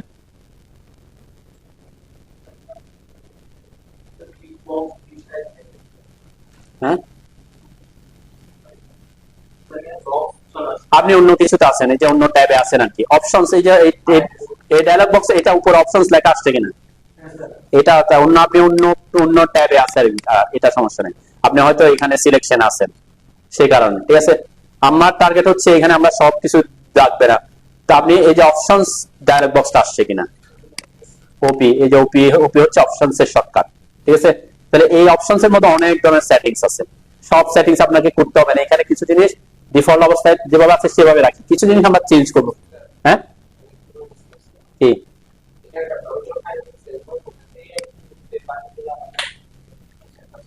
হ্যাঁ, ওপি লিখে এন্টার করে জাস্ট আপনি ইয়েতে আসছে, এটা আসছে। হ্যাঁ, এখানে আমি আমার প্রথম কাজ হচ্ছে ডিসপ্লেটা নিয়ে কাজ করা। আমি ফাইলসে আপনাকে কাজ করতে হবে, যে আমরা ওয়াইকিউআরসি ইনস্টল করার সময় কিন্তু ফাইলসে আসবো। ঠিক আছে, এই ফাইলসের মধ্যে আমাকে কি এটাকে অ্যাড করতে হয়, সেটা আমি আমার এখন কাজ হচ্ছে কি চেঞ্জ করা, ডিসপ্লে ব্যাকগ্রাউন্ড কালার চেঞ্জ করা। ঠিক আছে, এটার জন্য অবশ্যই ডিসপ্লেতে আসতে হবে। দেন ডিসপ্লেতে এখানে প্রথম অপশনটা আমি একটু দেখা যায়, এখানে যদি এগুলো তেমন লাগবে না। দেন উইন্ডোজ এলিমেন্ট। উইন্ডোজ এলিমেন্ট কোনগুলোকে বলে? উইন্ডোজ এলিমেন্ট বলে হচ্ছে মডেল স্পেস ছাড়া উপরে যে অপশনগুলো আছে এগুলোকে উইন্ডোজ এলিমেন্ট বলে, উপর অথবা নিচে। তো এখানে কি আছে, কালার থিম কি আছে? ডার্ক। এটা একটু লাইট করে দেন, লাইট করলাম। কোনো চেঞ্জ দেখা যাচ্ছে? কোনো চেঞ্জ হয় নাই। চেঞ্জ কখন হবে? যখন আপনি লাইট করে অ্যাপ্লাই দিবেন। অ্যাপ্লাই দেন, অ্যাপ্লাই দেওয়ার পরে দেখেন ওই যে উপরে আর নিচে হোয়াইট হয়ে গেছে, তাই না? উপরে আর নিচে এটা অনেকের এটা কিন্তু হোয়াইট দেখা যায়, তাই না? তো আমি এটা প্রেফার করি না, আমি যত ব্ল্যাক থাকে ততই ভালো। আপনার এটা ডার্ক থাকাটাই বেটার। ওকে, আমি ডার্কই রাখলাম, এটা আমার টার্গেট না। ঠিক আছে, আমি ডার্ক করে অ্যাপ্লাই দিলাম, আবার ঠিক আগের মতো চলে আসছে। আমার টার্গেট হচ্ছে কোনটা, যেখানে আমরা ড্রয়িং করবো, মডেল স্পেস বলতে তার কালার চেঞ্জ করা। তার কালার চেঞ্জ করতে হলে কোথায় আসবেন?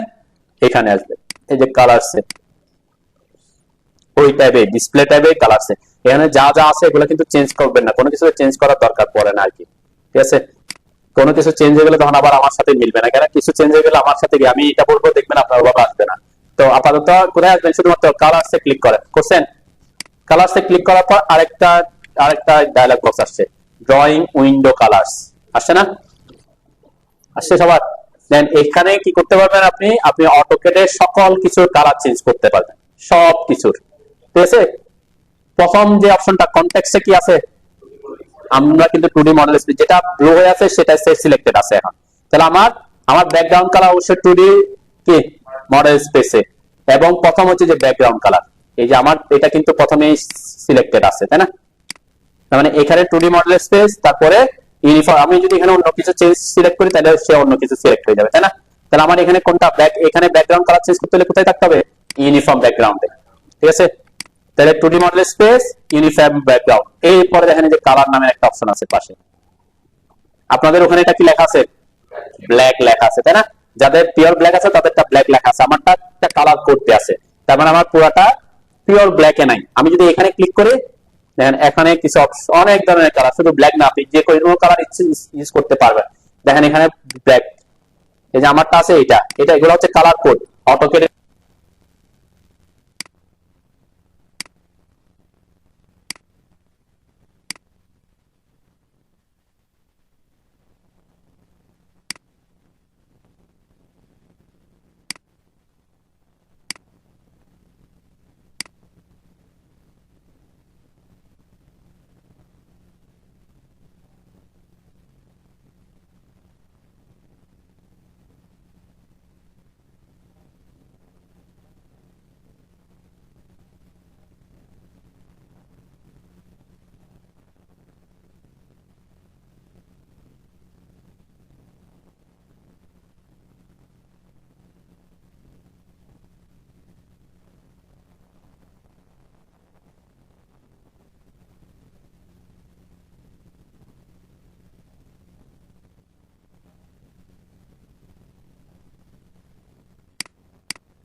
ওপেন এন্ড সেভ আসছেন সবার এখানে।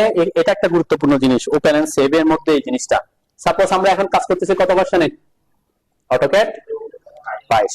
এখন আপনি ড্রয়িংটা করছেন, ড্রয়িংটা করে একজনকে পাঠাইছেন, তার কাছে আছে অটোক্যাড 2007, তাহলে এই ফাইলটা কি ওপেন হবে তার কাছে? হবে না। কেন? আপডেট ভার্সনে সেভ করা কোনো ফাইল লোয়ার ভার্সনে সাধারণত কি হয় না, ওপেন হয় না, যতক্ষণ পর্যন্ত আপনি তাকে ওইটাতে ওপেন করার কম্প্যাটিবিলিটি করে পাঠাচ্ছেন না। লোয়ার ভার্সনে কাজ করা সফটওয়্যার আপার ভার্সনে রান হবে, হবে, অটোমেটিক রান হবে। কেন?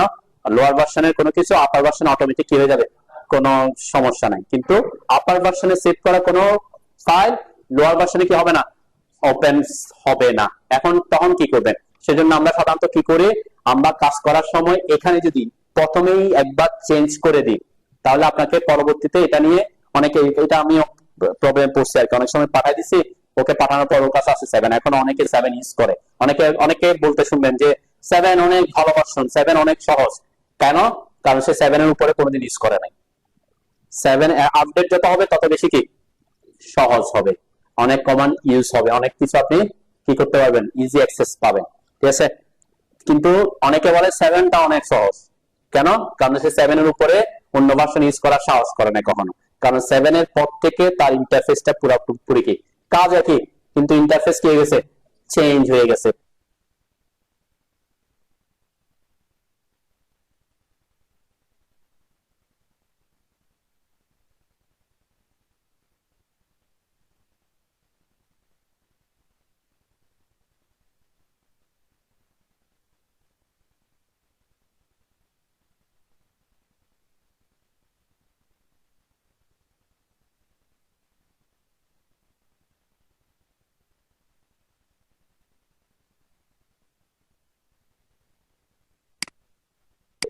এখানে যদি আমরা এই যে ওপেন এন্ড সেভে, আমার এখানে সেভ এস কত আছে, এটা যেহেতু আমি ডিফল্ট সেটিং আছে, আপনাদের এখানে হয়তো 7 লেখা থাকতে পারে, অনেকে 7 থাকতে পারে। কেন? আগে যারা কাজ করছে তারা 7 করে দিচ্ছে, কিন্তু আমি যেহেতু ডিফল্ট সেটিং আসছি, ডিফল্ট সেটিং আমার কত আছে, 18 আছে। তার মানে আমি যদি এই অবস্থায় কোনো ফাইল পাঠাই, অটোক্যাড 18 পর্যন্ত অন হইতো, নিচের ভার্সন আর কি হতো না। তাহলে আমরা যদি সেটিংসে এসে যখন আপনি ইনস্টল করবেন, একবারে প্রথম এসে এখানে কি করে দিবেন, এটাতে সিলেক্ট করে এখানে ক্লিক করে ড্রপ ডাউনে এসে কি করে দিবেন, কত ভার্সন, অটোক্যাড 7 অথবা এলটি 2007। বাংলাদেশে এখন অটোক্যাড 7 এর নিচে আর কোনো ভার্সন কেউ সাধারণত ইউজ করে না, নাই আর কি। ঠিক আছে? অটোক্যাড 7ই হচ্ছে সবচেয়ে লোয়েস্ট এখন বাংলাদেশে মোটামুটি যারা ইউজ করে। ঠিক আছে? তাহলে এখানের মধ্যে কোনটা সেট করে রাখবেন, এটা। ঠিক আছে? অটোক্যাড 2007 এলটি লেখা আছে না, এলটি মানে কি, এলটি মানে হচ্ছে লাইট ভার্সন। আমরা ফেসবুকের এই ভার্সন দেখেন না, লাইট ভার্সন আছে অটোক্যাডের, তার মানে একটু কি একটু লাইটার ইয়া থাকে কি। তো এবং এখানে যদি খেয়াল করেন, এখানে এখানে কি লেখা আছে, এটা .dwg, তাই না? একটু যদি নিচের দিকে আসেন দেখবেন আরো অনেক কিছু লেখা আছে। কি লেখা আছে এখানে, .dxf।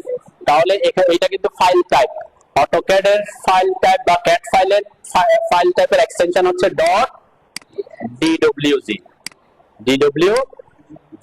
তার মানে আপনি dxf সিলেক্ট করে রাখলে হবে, dxf ফাইল কিন্তু আলাদা জিনিস। তাহলে আপনাকে এখানে কোনটা সিলেক্ট করে রাখতে হবে, এই যে AutoCAD 2007 LT 2007 drawing.dwg। ঠিক আছে? dwg। আচ্ছা, এটা যদি এখানে সেভ করে না রাখতাম তখন কি হইতো, আমি সেটা একটু দেখাই। ঠিক আছে? তাহলে আপনাদের জন্য একটু বুঝতে সুবিধা হবে।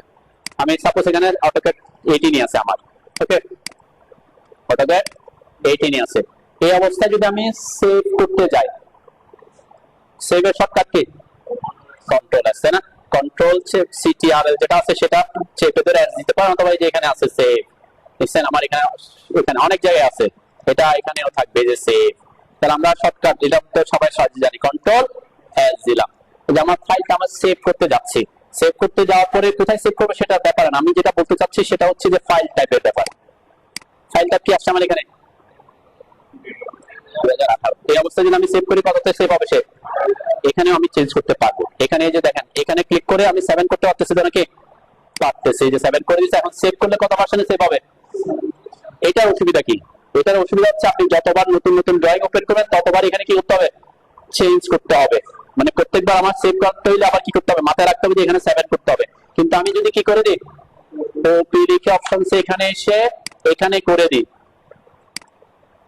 এরপর অ্যাপ্লাই দিলাম, ওকে দিলাম, ঠিক আছে। এখন যদি কন্ট্রোল এস দিই, অটোমেটিক কি চলে আসছে, 7 এ চলে আসছে।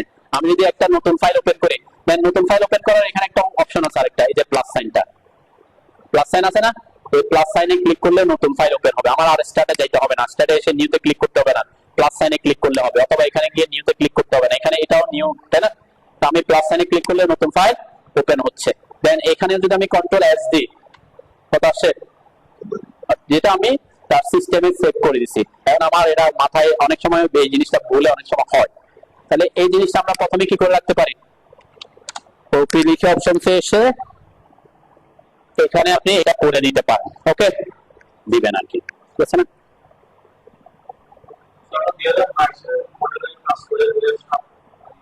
আপনার এখানে এটাতে 7ই কাজ করবে, মানে 7 না, এখানে 22 এ কাজ করবেন আপনি।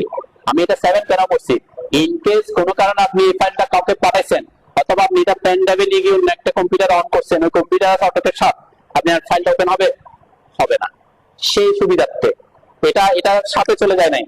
এটা কি কিসে আছে, 22 আছে। কিন্তু এমন হতে পারে আপনি এই ফাইলটা যখন 7 ওপেন করবেন, ওখানে একটা মেসেজ আসতে পারে যে কিছু জিনিস সাপোর্ট করতেছে না।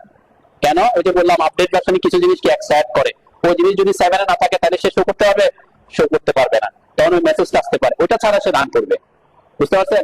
এমন কিছু জিনিস আছে যেটা 22 আপনি কাজ করছেন, 22 আছে, কিন্তু 7 এ সে কি করতে পারবে না, এটা রান করতে পারবে না, সে ওইটা ছাড়াই কি করবে, তখন ফাইলটা অ্যাক্টিভ করবে, ফাইলটা কি হবে, অন হবে। কিন্তু আপনি যদি এটা করে না রাখেন তাহলে কি হবে না, ফাইলটা ওপেন হবে না, কোনো কিছুই করতে পারবেন না আপনি, বুঝতে পারছেন।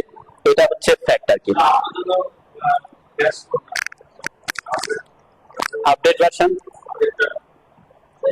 ব্যাক বলতে কোনো কথা না, আপনি আপডেট যত বেশি আপডেট হবেন তত কি, আমরা 22 ইউজ করতেছি, কেন ইউজ করতেছি এরকম না, আমি বলছি কি ওই যে বললাম আপনি 7 ইউজ করলে, যে 7 ইউজ করছে সে 22 অনেক কিছু কাজ করতে পারবে কমান্ডে, কিন্তু ওই যে ইন্টারফেসে মিলবে না, বুঝেন নাই। আমি বলছি 20 এবং 21 এর মধ্যে কি আছে, কিছু কমান্ডের কাজের পার্থক্য আছে, সহজ করছে। কিন্তু আমি যখন আমরা আগে এখানে 20 শিখেতাম, তখন আমাকে 20 ইয়ে করতে হইতো। তো আমি যদি 22 যখন আসছি তখন দেখতেছি এটা কি, ওখানে 20 ব্যবহার করতাম, এখানে কি এভাবে হচ্ছে না, আরেকটু সহজ করে দিচ্ছে। তাহলে এখন আপনি কাজ করতেছেন 22, এইভাবে ওটা 20 গিয়ে কাজ করতে পারবেন না, ওখানে আরেকটু কি এক্সট্রা কিছু করতে হয়, বুঝলেন। 21 পর থেকে 24 পর্যন্ত মোটামুটি তেমন বেশি কিছু চেঞ্জ হয় না। 24 আমরা এখানে ইনস্টল করছি, 24টা আমরা এখন দিচ্ছি দিয়ে কেন, কারণ এটার জন্য যে ক্র্যাক ভার্সনটা অত বেশি না, কিছুদিন পর আবার কি অনলাইন ফাইলে লাইসেন্স করতেছে, আমাদের 22টা এখনো পর্যন্ত কি 22 যে ক্র্যাক ভার্সনটা আছে এটা লাইসেন্স প্রবলেমটা করতেছে, করে নেয় আর কি, জন্য আমরা 22 কি আছে।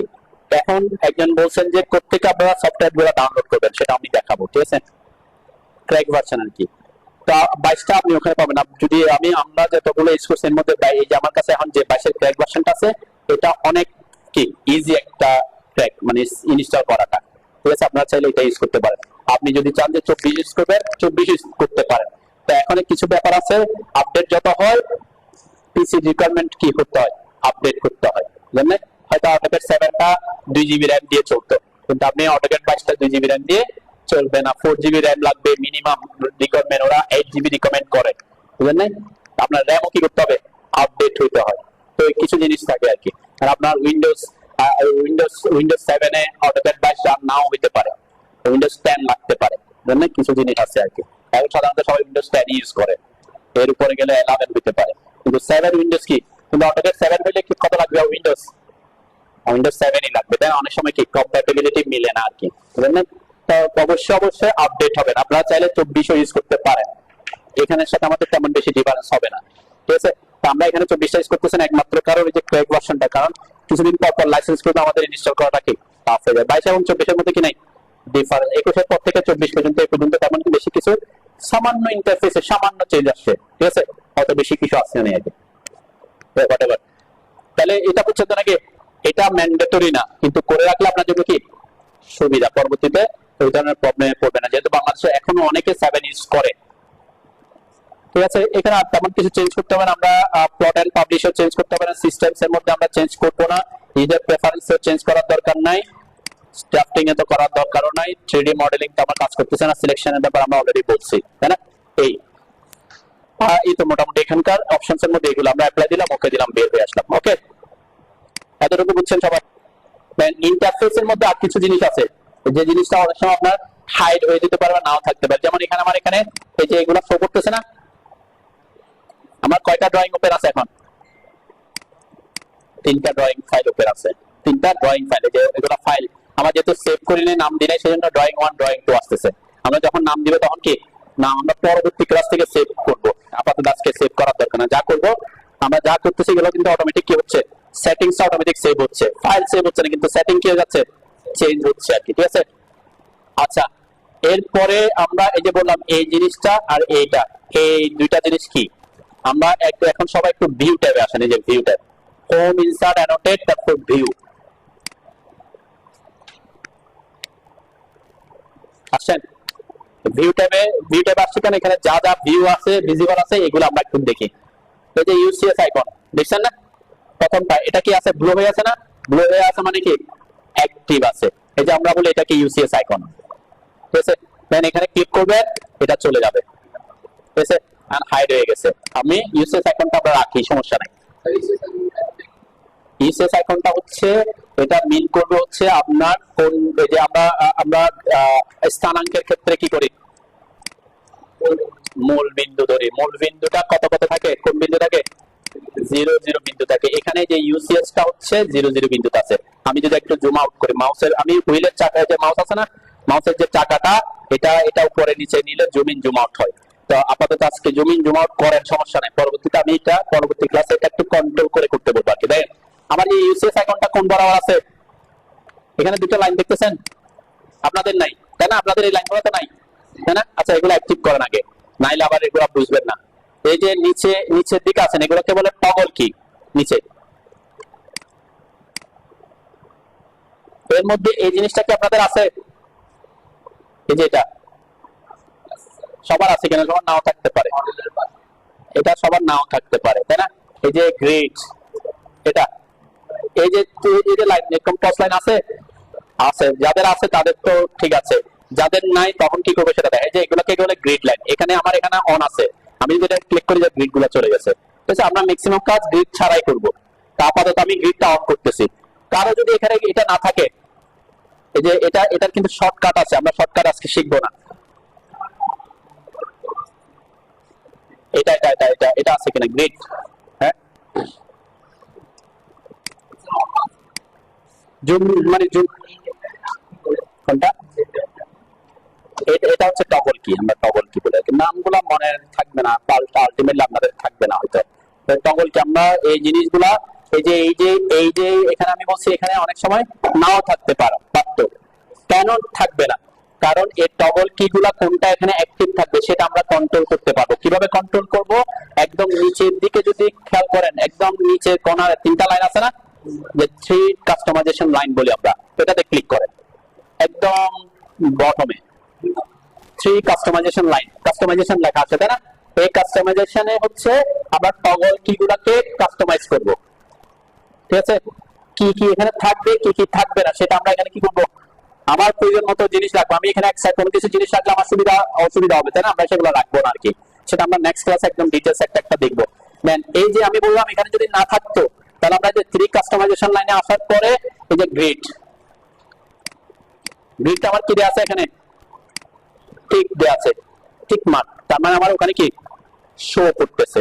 আমি যদি এখানে ক্লিক করি এখন, তো এটা এখান থেকে চলে যাবে, যে এখানে ক্লিক করলাম, এখান থেকে কি এখন আর আছে নাই। তাহলে আমি যে মডেল স্পেসটা এখানে অ্যাক্টিভ আছে, আমার এখানে মডেল তো অলরেডি এদিকে আছে, আমার এখানে লাগবে না, আমি চাইলে এটাকে অফ করে দিতে পারি, যে মডেলটা চলে গেছে। তাহলে আপাতত না, আগে একটু দেখা যায় গ্রিডটা এখানে আছে তো নাকি আসছে, এখানে আছে, প্রথম হচ্ছে এখানে অন করতে হবে, যে ক্লিক করে অন করতে হবে। ক্লিক করছেন, অন আছে, অন, ওই যে ওনার যেমন দেখা যাচ্ছিল না, কেন দেখা যাচ্ছিল না, কারণ উনি অনেক বেশি ওই যে মাউসটাকে এমন এত বেশি জুম করছেন যে গ্রিড গুলা কি হয়ে গেছে, অনেক বড় হয়ে গেছে। এখন আর গ্রিড মানে কি, আমার আমি আমরা কি করছি, এই এতটুকু জায়গা আছে, আমি এই যে আমার গ্রিডটা হচ্ছে এতটুকু, ঠিক আছে, এতটুকু। তাহলে আমি এখন এটাকে জুম করে ফেলছি, আমি কি করছি, জুম করে ওইদিকে চলে আসছে, তাহলে এটা আরো বড় হয়ে লাইনগুলো কোথায় চলে আসছে, বাইরের দিকে চলে যাচ্ছে, বুঝলেন না? তো এই জুম করে বাইরের দিকে, সেজন্য দেখা যাচ্ছে না। তা কিন্তু অন আছে, তারপরে কি দেখা কেন জুম করে আছে, আমি একটু জুম মাউসের হুইলটা পিছনের দিকে আনলে জুম আউট হবে আর কি। এই যে এখন দেখেন, এখন বোঝা যাবে যে ইউসিএসটা কোথায় আছে, গ্রিন এবং রেড লাইন যেখানে মিলছে সেখানে আছে না। এইটা এই এই বিন্দুটা হচ্ছে, এটা বিন্দুর স্থানাঙ্ক হচ্ছে 0 0, তার মানে এটা কোন বিন্দু, মূল বিন্দু বলতে পারি আমরা, ঠিক আছে। তার মানে এই ইসিএস আইকনটা কি মিন করবে, একটা হচ্ছে ডিরেকশন মিন করবে, আর একটা হচ্ছে এটা ওই বিন্দুটার অবস্থান হচ্ছে কি 0 0। আমরা যদি স্থানাঙ্ক নিয়ে গ্রাফ নিয়ে কাজ করি তখন আমরা এখানে তাহলে গ্রাফ দিয়ে ড্রয়িং করতে পারি, কিন্তু আমরা আমাদের প্রফেশনাল কাজে গ্রাফটা তেমন বেশি ইউজ করব না আর কি। যারা হয়তো যে সার্ভেইং নিয়ে কাজ করে অনেক সময় ওরা কি স্থানাঙ্ক দিয়ে কাজ করতে পারে, ঠিক আছে, এটা আদার কেস। তাহলে আমি যে ইউসিএস আইকনটা কোথায় থাকে এটা বোঝার জন্য এটা অপশন বুঝলাম। আচ্ছা, আরেকটা জিনিস, তাহলে আমার এটা সাধারণত লাগে না, এটা থাকলে তেমন বেশি অসুবিধা নাই। এই জিনিসটা আপনাকে প্রবলেম ফেলতে পারে টু ডিমেনশনাল ড্রয়িং এর কাজ করতে গিয়ে। অনেকে এটা কি করে ফেলে, হয়তো এখানে ক্লিক করে এরকম ঘুরে ফেলছে, কি হয়ে গেছে, আমারটা ঘুরে গেছে, তাহলে এখন আমার কি হয়ে গেছে এটা, তাহলে আমি এখন টু ডিমেনশনাল ড্রয়িং করতে পারবো, করলে উল্টা পাল্টা আসবে, তাই না? তো এই জন্য আমি অনেক সময় প্রেফার করি এটা কি করে দেওয়া, এটা হাইড করে দেওয়া, যাতে আপনাকে প্রবলেমে না ফেলে। আচ্ছা, হাইড করে দিলে তো হচ্ছে আমি প্রবলেম থেকে সলভ করলাম, কিন্তু এখন কি এই জিনিসটা কি আমার আগের মতো আসবে? সাপোজ আমি এটাকে বলে ভিউ কিউ, আমি এখানে কি করলাম, দেন এটাকে হাইড করে দিছি, কিন্তু আমার স্ক্রিনটা কি চেঞ্জ হয়েছে? হ্যাঁ, এখন স্ক্রিনটা চেঞ্জ করবো, এই জিনিসটা মাথায় রাখবেন। তো আমি প্রথম দিনের ক্লাসে বলে দিচ্ছি যে এই যে আমার বাম পাশে উপরের কর্নারে কিছু জিনিস লেখা আছে, এটাকে অনেকভাবে করা যায়, আমি সহজ পদ্ধতি দেখাচ্ছি, আমি যেটা সহজ মোটামুটি সেটা আপনাদেরকে দেখাচ্ছি। দেন আমার এখানে কি লেখা আছে, আপনাদের ওখানে কি আছে, টপ আছে, টপ, ঠিক আছে। হ্যাঁ, অনেকে দেখা যাচ্ছে না, তাই না? আপনি একটু মাউস টানেন, অনেক সময় ব্ল্যাক এর সাথে এটা ব্ল্যাক হয়ে যায়, সেজন্য দেখা যায় না। মানে এটা আমার এখানে হোয়াইট দেখা যাচ্ছে না, অনেকের কালারটা ব্ল্যাক হয়ে গেছে, সেজন্য হয়তো লেখাটা দেখা যাচ্ছে না। মাউসটা ওখানে আসলে দেখতে পাবেন। তাইলে এটা টু ডিমেনশনাল ড্রয়িং গুলো আমরা কোন ভিউ থেকে করব, টপ ভিউ থেকে। এখানে কাস্টম ভিউ হয়ে যাওয়া মানে হচ্ছে আপনার ভিউটা কি হয়ে গেছে, ঘুরে গেছে, ঠিক আছে। এখন যদি আমি এটাতে ক্লিক করি, আমি এটা চাইলে ভিউ কিউব দিয়ে আনতে পারতাম, ঠিক আছে। আমি ভিউ কিউবকে, এটা এখন আপনাদের জন্য একটু কঠিন হবে, ঠিক আছে, আমি সেজন্য সহজ পদ্ধতিতে দেখাচ্ছি। এই যে কাস্টম ভিউতে আসছে, এখানে ক্লিক করবেন, ক্লিক করার পর এখানে অনেকগুলো ভিউ আছে, এর মধ্যে কোন ভিউতে থাকতে হবে আমার, এই যে টপে, আমি টপে ক্লিক করব, এই যে টপে দেখছেন আমার এই যে টপ হয়ে গেছে, দেখছেন এটা অটোমেটিক। তার মানে এই জিনিসটা এখন টপ হওয়া, এখানে মাথায় রাখতে হবে যে আপনার এটা অবশ্যই কোন ভিউতে আছে কিনা, এটা মাথায় রাখবেন, নাইলে কিছু প্রবলেমে পড়বেন, ঠিক আছে। আর অন্য কোনো কিছু সমস্যা নেই, 2D এটাও 2D ওয়্যার ফ্রেমে থাকবে, এগুলো নিয়ে আমরা পরে কথা বলবো। দেন আমরা এই যে ভিউ কিউবটা আর নেভিগেশন বার, আমার এখানে নেভিগেশন বারটা দেখা যাচ্ছে, এটাকে বলে নেভিগেশন বার, এটা আমাদের তেমন বেশি কাজে লাগবে না, আমরা চাইলে এগুলোকে অফ করে দিতে পারি, ঠিক আছে। স্ক্রিনটাকে একটু প্রথম দিকে, পরবর্তীতে যখন আপনি প্রফেশনাল হয়ে যাবেন তখন ভুলে এটা কি আপনার জন্য তখন সমস্যা হবে না। আপাতত আপনি ওইটাকে দুইটাকে অফ করে কাজ করবেন, ঠিক আছে, তাহলে আপনার একটা প্রবলেম হবে না। হ্যাঁ, হ্যাঁ, নেভিগেশন বার হচ্ছে যে দেখেন এখানে নেভিগেশন কিছু অপশন আছে, কিছু কমান্ড আছে, এগুলো ওই যে এই প্যান কমান্ড, এটা আমরা ইউজ করবো, ঠিক আছে। নেভিগেট করা মানে হচ্ছে যে এটাও 2D 3D অরবিটালের মতো কিছু অরবিটাল আছে, এগুলো ম্যাক্সিমামে 3 ডিমেনশনাল ড্রয়িং এর জন্য কাজে লাগে, ঠিক আছে। ভিউ নেভিগেশন বার এগুলা, তো এই আমরা আমাদের 2 ডিমেনশনাল ড্রয়িং এগুলো তেমন ইউজ করবো না, ইউজ করবো না বললে চলে, ঠিক আছে। এইটা একটা পদ্ধতি। এই যে ভিউ কিউব এবং নেভিগেশন বার আপনি চাইলে অন্য একটা জায়গা থেকে অন অফ করতে পারেন। কোন জায়গা, এই যে এখান থেকে দেখেন, এই যে টপ এখানে একটা মাইনাস সাইন আছে না, এটাতে ক্লিক করলে দেখবেন এই জিনিসগুলো শো করবে, যে ভিউ কিউব নেভিগেশন বার, এটা একটা পদ্ধতি আছে। এখান থেকে ক্লিক করলে যে navigation bar view cube on হয়েছে, ঠিক আছে, এটা একটা পদ্ধতি আর কি। আচ্ছা, আমার টার্গেট ছিল এগুলা নিয়ে কথাবার্তা বলা না, আমার টার্গেট ছিল এই দুইটা নিয়ে কথাবার্তা বলা, ফাইল ট্যাব এবং লেয়ার ট্যাব। ফাইল ট্যাব কোনটা, এগুলা হচ্ছে ফাইল ট্যাব, যে কয়টা ফাইল আপনার ওপেন হয়েছে, আর এই যে লেয়ার ট্যাব হচ্ছে কোনটা, এটা নিচের এটা, ঠিক আছে।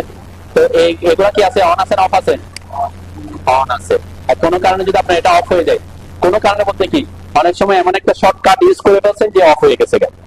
শর্টকাট তো কোনো একটা ওয়ার্ড, কোনো একটা অ্যালফাবেট এটা শর্টকাট পেতেই পারে, ঠিক আছে, অথবা এখানে ক্লিক করে ফেলছেন, আপনি এখানে কিভাবে পাচ্ছেন না, তখন আপনার জন্য ড্রয়িং ওপেন করা বা ড্রয়িং ফাইল অ্যাক্সেস করা কি হবে, টাফ হবে, আপনি আর পাবেন না। ড্রয়িং কয়টা আপনার 4টা ড্রয়িং ওপেন ছিল, আমার এখন কয়টা আছে, একটা, এছাড়া আমি আর কোনো কি অ্যাক্সেস করতে পারতেছি না। তাহলে আমার কোন ট্যাবটা লাগবে, ফাইল ট্যাবটা লাগবে। তাহলে আপনি এই যে ভিউ কোথায় আসতে হবে, ভিউতে, তারপর ফাইল ট্যাব, ঠিক সেম লেআউট ট্যাব, ওই যে বললাম আমরা লেআউট ইউজ করবো, তাই না, অনেকগুলো লেআউট বানাবো, তাহলে আমার যদি লেআউট ট্যাব না থাকে আপনি এখানে শো করবে, শো করবে না, তাহলে লেআউট ট্যাবটা ওপেন করবেন, মানে অন থাকতে হবে আর কি। ডিফল্ট অবস্থায় কি থাকে, অনই থাকে। ডিফল্ট অবস্থায় আমরা অন্য এখানে অনেক কিছু অন করবো আস্তে আস্তে, ওই যে টুল প্যালেট, প্রপার্টিজ, এখানে অনেক কিছু, ওই যে বললাম কিছু জিনিস আমার এখানে ছিল না আগে, এখন চলে গেছে, ওই জিনিসগুলো আমি এখানে অন করছিলাম, ঠিক আছে। আপনাদের ক্লাস যখন আস্তে আস্তে আসবে আমরা এগুলো একটা দেখবো, কোনটা যেটা যেটা লাগবে সেটা মানে যত ইজিলি আমরা অ্যাক্সেস করতে পারি, ঠিক আছে। তো আমার এখানে কিছু জিনিস ছিল, এগুলো আমরা এখান থেকে আসছে, যে ভিউ ট্যাব থেকে নিয়ে গেছিলাম, ওকে। আর তেমন কিছু আপনার আপাতত লাগবে না, এই দুটা জিনিস আপনার যে ফাইল ট্যাব, লেআউট ট্যাব, এগুলো থাকতে পারে, এগুলোর ব্যাপারটা আপনি এখান থেকে অ্যাক্সেস করতে পারতেছেনই, তাই না। তো এই হচ্ছে মোটামুটি আমাদের আমাদের কি আমাদের ইন্টারফেসের কথাবার্তা, ওকে।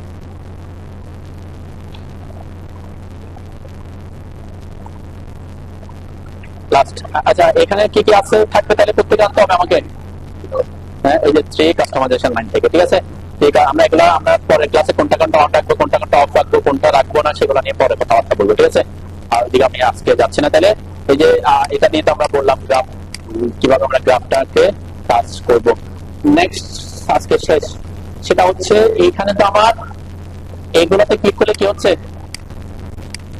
এটা একটু ছোট হচ্ছে, এরকম হইতে পারে, যেমন ওটাতে ছিল যে ওইটা পুরাটাই কি হয়ে গেছে, চলে। এটা যাদেরকে শিখায় ওরা কি করছে, শিখতে গিয়ে ওদের নিচে পড়া কি করে নাই, অন করে, যে রিবনটা একেবারে হাইড হয়ে যেতে পারে। এখন তো রিবন আছে নাকি, কোনটা এগুলো আছে না, এরকম হইতে পারে যে আপনার রিবনটা কি হয়ে যেতে পারে, একেবারে নাও থাকতে পারে। কখন, ওই যে বললাম কিছু শর্টকাট হইতে পারে, এমন জায়গায় আপনি ক্লিক করে ফেলছেন সে চলে গেছে, তখন কি করবো, যেমন এটার নাম কি বলছিলাম, কি হাইড হইতো, রিবন, রিবন বলছি না, তাহলে রিবন মনে রাখতে হবে যে আর আই, সবাই লিখেন আর আই, আর আই লিখলে যে রিবন আসবে, রিবন। এরকম হইতে পারে যে বললাম কিছু কমান, আপনি এমন কমান কার্ডে কাজ করতে গেছেন, একটা অ্যাক্টিভ করতে গিয়ে মোটা করে ফেলছেন, কারণ যেটা করছেন কি করছেন আপনি আর জানেন না, তাই না। হয়তো আপনি এখানে কোন একটা কমান্ডের শর্টকাট দিতে গেছেন, এখানে লিখে দিচ্ছেন এটা, এই যে রিবন ক্লোজ, রিবন ওটার নাম ছিল রিবন, আর এটা রিবন ক্লোজ হলে কি হয়ে যাবে, চলে যাবে, চলে গেছে একেবারে। আমার উপরে মেনু বারটা আছে, ওই যে এখন ডাবল ক্লিক করার জন্য অপশন নাই, আবার অ্যারোটা আছে, অ্যারোটাও নাই, তাহলে একটা আমি আনবো, কেমন আনবো, এটা একটা পদ্ধতি হচ্ছে রিবন, এটা একটা পদ্ধতি। আর আই লিখে, এই যে আর আই লিখলে এই যে রিবনে ক্লিক করে, রিবন ক্লোজ, রিবন লিখলে আসবে, ঠিক আছে, রিবন আসছে, এরপর আপনার অ্যারোটা আসছে, এটা একটা পদ্ধতি। আরেকটা পদ্ধতি আছে সহজ পদ্ধতি, আমরা সেটাও দেখতে পারি। সাপোজ এটা যে রিবন সেটাই মনে নাই, তাহলে কি করবেন, হ্যাঁ, মানে আমি বাবা বলছি যে আর আই রিবন ক্লোজ হয়ে গেছে, এখন আপনি কাজ করতে করতে এমন হতে পারে যে এটার নাম তো রিবন, সেটা মনে নাও থাকতে পারে, তাই না, হইতে পারে তো নাকি। তো তখন কি করবেন, দেখেন আমার এখন রিবন আছে নাই, এটা আনার জন্য অনেকগুলো পদ্ধতি, তার মধ্যে এটা একটা পদ্ধতি, ওয়ার্ক স্পেস কে সুইচ করে দেওয়া। ওয়ার্ক স্পেস সুইচ করা মানে কি, 2D থেকে 3D তে চলে যাওয়া। যে ওয়ার্ক স্পেসে আসতাম আমি, এখন কোথায় আছে, ড্রাফটিং এন্ড অ্যানোটেশন 2D তে। আমি যদি এখানে 3D বেসিক অথবা 3D মডেল যেটাই ক্লিক করি না কেন, আমার ওই 3D জন্য রিবনটা চলে আসছে। এখন আমি যদি আবার ওয়ার্ক স্পেস সুইচ করে দিই, আমার 2 ডিমেনশনাল রিবনটা থাকবে। এটা হচ্ছে ওয়ার্ক স্পেস সুইচ করে দিয়ে আনা আর কি, ঠিক আছে। একটা হচ্ছে কমান্ডের মাধ্যমে আনা, একটা হচ্ছে কি ওয়ার্ক স্পেস সুইচ করে আনা।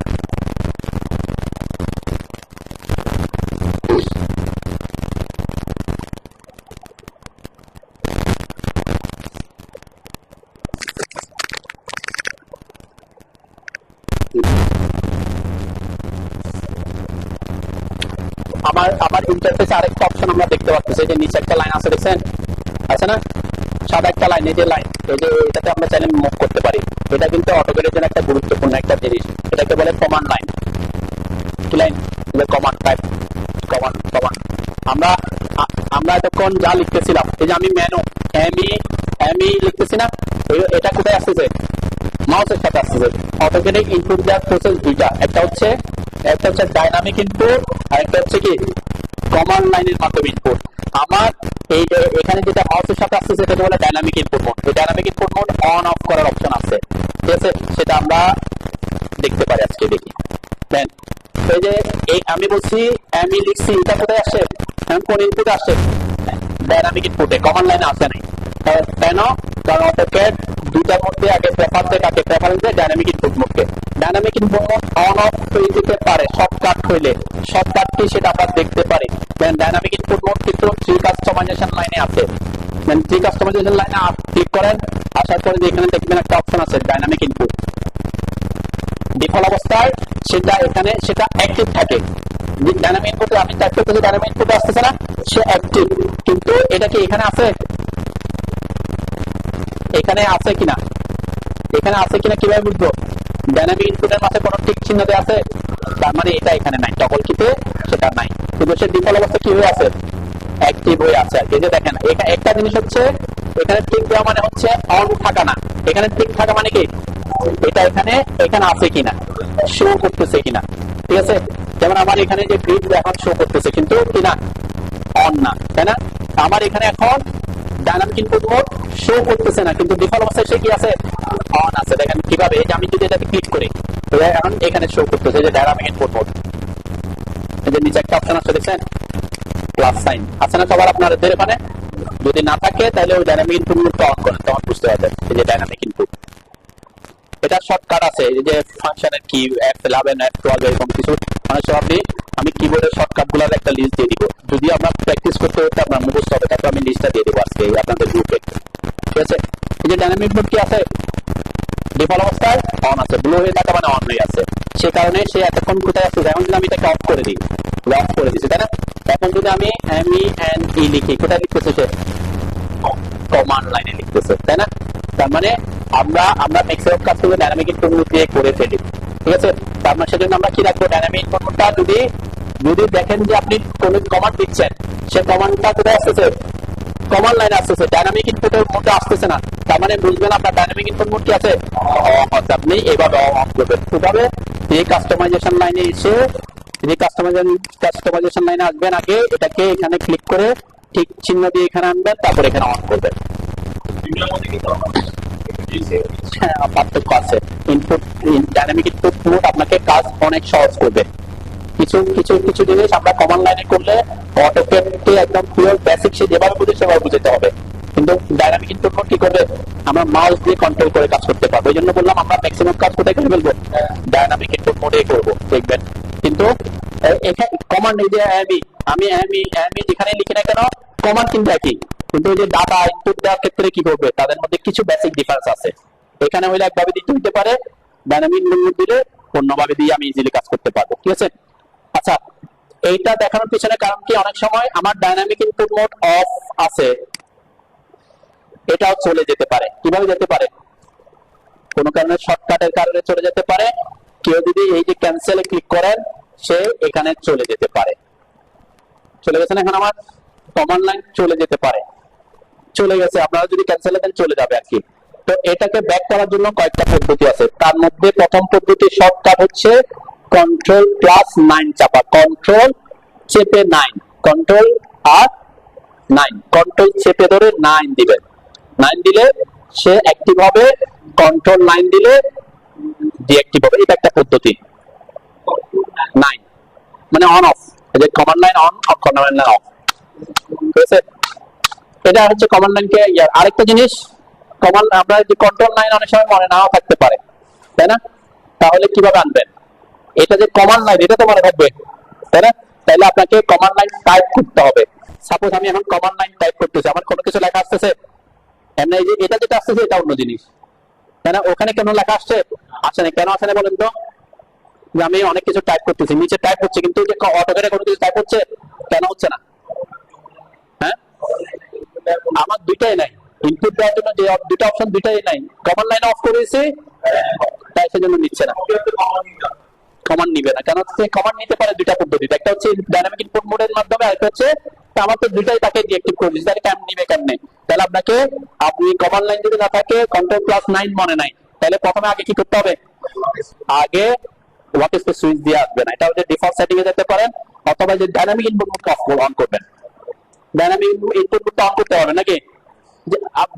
দুইটা প্রসেসে কমান্ড নেই, একটা হচ্ছে কমান্ড লাইন আর একটা হচ্ছে ডাইনামিক ইনপুট মোড। আমরা কমান্ড লাইনের শর্টকাট মোড ভুলে গেছি, কিন্তু ডাইনামিক ইনপুট মোড আমি এখানে থাকে জানি, কোথায় থাকে?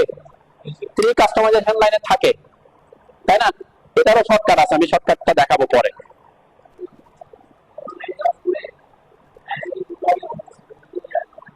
আসবে এখানে, এখানে অন থাকতে হবে, যে ব্লু হয়ে আছে কিনা। হ্যাঁ আছে, আসবে। ব্লু হয়ে থাকলে আসবে, এখানে আগে ক্লিক করেন, এরপর এখন দেখেন যে কমান্ড, যে আমার লেখা আসতেছে, আসবে, আমি আসতেছে আর কি। এই যে কমান্ড লাইন, এই যে কমান্ড লাইন ক্লিক করলে কমান্ড লাইন আসবে, তাই না? আসবে, হয়তো আপনি কোনো কমান্ড আছেন অথবা অন্য জায়গায় ক্লিক করে আছেন, সেটা ঠিক আছে। তাহলে অটোক্যাডে কমান্ড দেওয়ার জন্য দুইটা অপশন, একটা হচ্ছে কমান্ড লাইন, একটা হচ্ছে ডাইনামিক ইনপুট মোড। আমরা প্রফেশন, আমাদের ম্যাক্সিমাম, আমাদের 99% আমরা কোথা দিয়ে কাজ করব, কিন্তু কমান্ড লাইনটাও লাগবে। কমান্ড লাইনে কিছু সাব কমান্ড আসবে যেগুলো আমরা দেখতে হবে, ঠিক আছে। ডাইনামিক ইনপুট মোডে সাব কমান্ড শো করবে না। সাব কমান্ড বলতে কি বোঝায়? আমি যখন একটা কমান্ডে ঢুকি তাহলে বুঝতে হবে। আমি সার্কেল কমান্ডে ঢুকছি, এই যে সার্কেল, এখানে দেন, এখানে কি ইস্যু করতেছে? কিছু ভ্যালু দেওয়ার কথা বলতেছে, তাই না? কিন্তু কমান্ড লাইনে এক্সট্রা কিছু জিনিস শো করতেছে, একটু যায় না কেন? এই যে এই জিনিসগুলো কি করে শো করতেছে? 2p 3p, এরকম প্রত্যেকটা কমান্ডারই কিছু সাব কমান্ড থাকে, যেগুলো আপনার ডাইনামিক ইনপুট মোডে সরাসরি শো করবে না, কিন্তু কোথায় শো করবে? কমান্ড লাইনে শো করবে। সেজন্য আমার দুইটা কি দরকার, আমি ওখানে কাজ করবো, কিন্তু সাব কমান্ডে কি আছে সেটাকে বোঝার জন্য আমার তো প্রথমে মুখস্থ হয়ে যাবে না, দেখে দেখে তারপর কি করতে হবে আর কি, ঠিক আছে। অটোক্যাড খুব সহজ একটা সফটওয়্যার, আপনি যে আপনাকে নির্দেশনা দিবে কি কি করতে হয়, জাস্ট ওকে ফলো করলে হয়, ঠিক আছে। তো এই জন্য আমরা দুইটাই লাগবে, তাই না? ইনপুট মোডের ক্ষেত্রে আমাদের দুইটাই ইনপুট মোড লাগবে। আমার যেহেতু এটা নিচের দিকে, যে আমি টাইপ করলে এটা অন্য কিছু, যখন এখানে টাইপ করতেছি ওটা হাইড হয়ে যাচ্ছে, সেজন্য আমি আমারটা উপর দিকে রাখা প্রেফার করি আর কি। আমি চাইলে এটা যে কোনো জায়গায় রাখতে পারি, ঠিক আছে। আমি আপনাদের উপরে নিতে প্রেফার করতে, আমি উপরে নিছি কেন? কারণ আমি যে কিছু একটা সফটওয়্যার অন করে রাখছি, যে কি টাইপ করতেছি সেটা যাতে রেকর্ডিং এ আসে। এই যে ডট গুলো আছে না, মানে ওখানে ক্লিক করে ধরে টেনে নিলে হবে। আপনি যে এই যে ডট গুলোতে ক্লিক করে ধরে রাখতে হবে, ক্লিক করে ধরে রাখতে হবে, ঠিক আছে। ক্লিক করে ধরে যেখানে নেবেন সে সেখানে যাবে, ঠিক আছে। এটা আবার এখানে নিয়ে গিয়ে ছেড়ে দিলে বড় হয়ে যাবে, এটা যাতে বেশি জায়গা দখল না করে, ঠিক আছে। উপরে উপরে উপরে নিলে অনেক সময় কি একটু দেখতে সুবিধা হয় আর কি, ঠিক আছে। কিন্তু উপরে নিলে আপনি কাজ করতে গিয়ে অসুবিধায় পড়বেন। আমি আপনাদেরকে উপরে নেওয়া প্রেফার করবো না, কেন? যখন সাব কমান্ড আসবে লেখাগুলো এইদিকে নিচের দিকে আসতে থাকবে, কারণ আপনার ড্রয়িং কি দেখে যাবে, ঠিক আছে। আমি উপরে নিচে যাতে আমার যে ওই সফটওয়্যারের টাইপিংটা যাতে কি ওটাকে না রাখে, সেই জন্য আপনারা নিচে রাখেন, সমস্যা নেই। কিরকম বড়? আপনি এরকম এসে ছেড়ে দিচ্ছেন, এভাবে এসার পরে ছেড়ে দিচ্ছেন, ঠিক আছে। এটাকে বলে ডকিং, আপনি ডকিং করে দিচ্ছেন। ডকিং করলে বড় হবে, আপনি আবার ওখানে দৌড়ে টেনে নিয়ে আসেন, আবার ছোট হয়ে যাবে। এটাকে আপনি চাইলে যে এখানে অ্যারো আনলে, মাউস আনলে যে অ্যারো অপশন, এটাকে চাইলে আমি ছোট বড় করতে পারি, ঠিক আছে।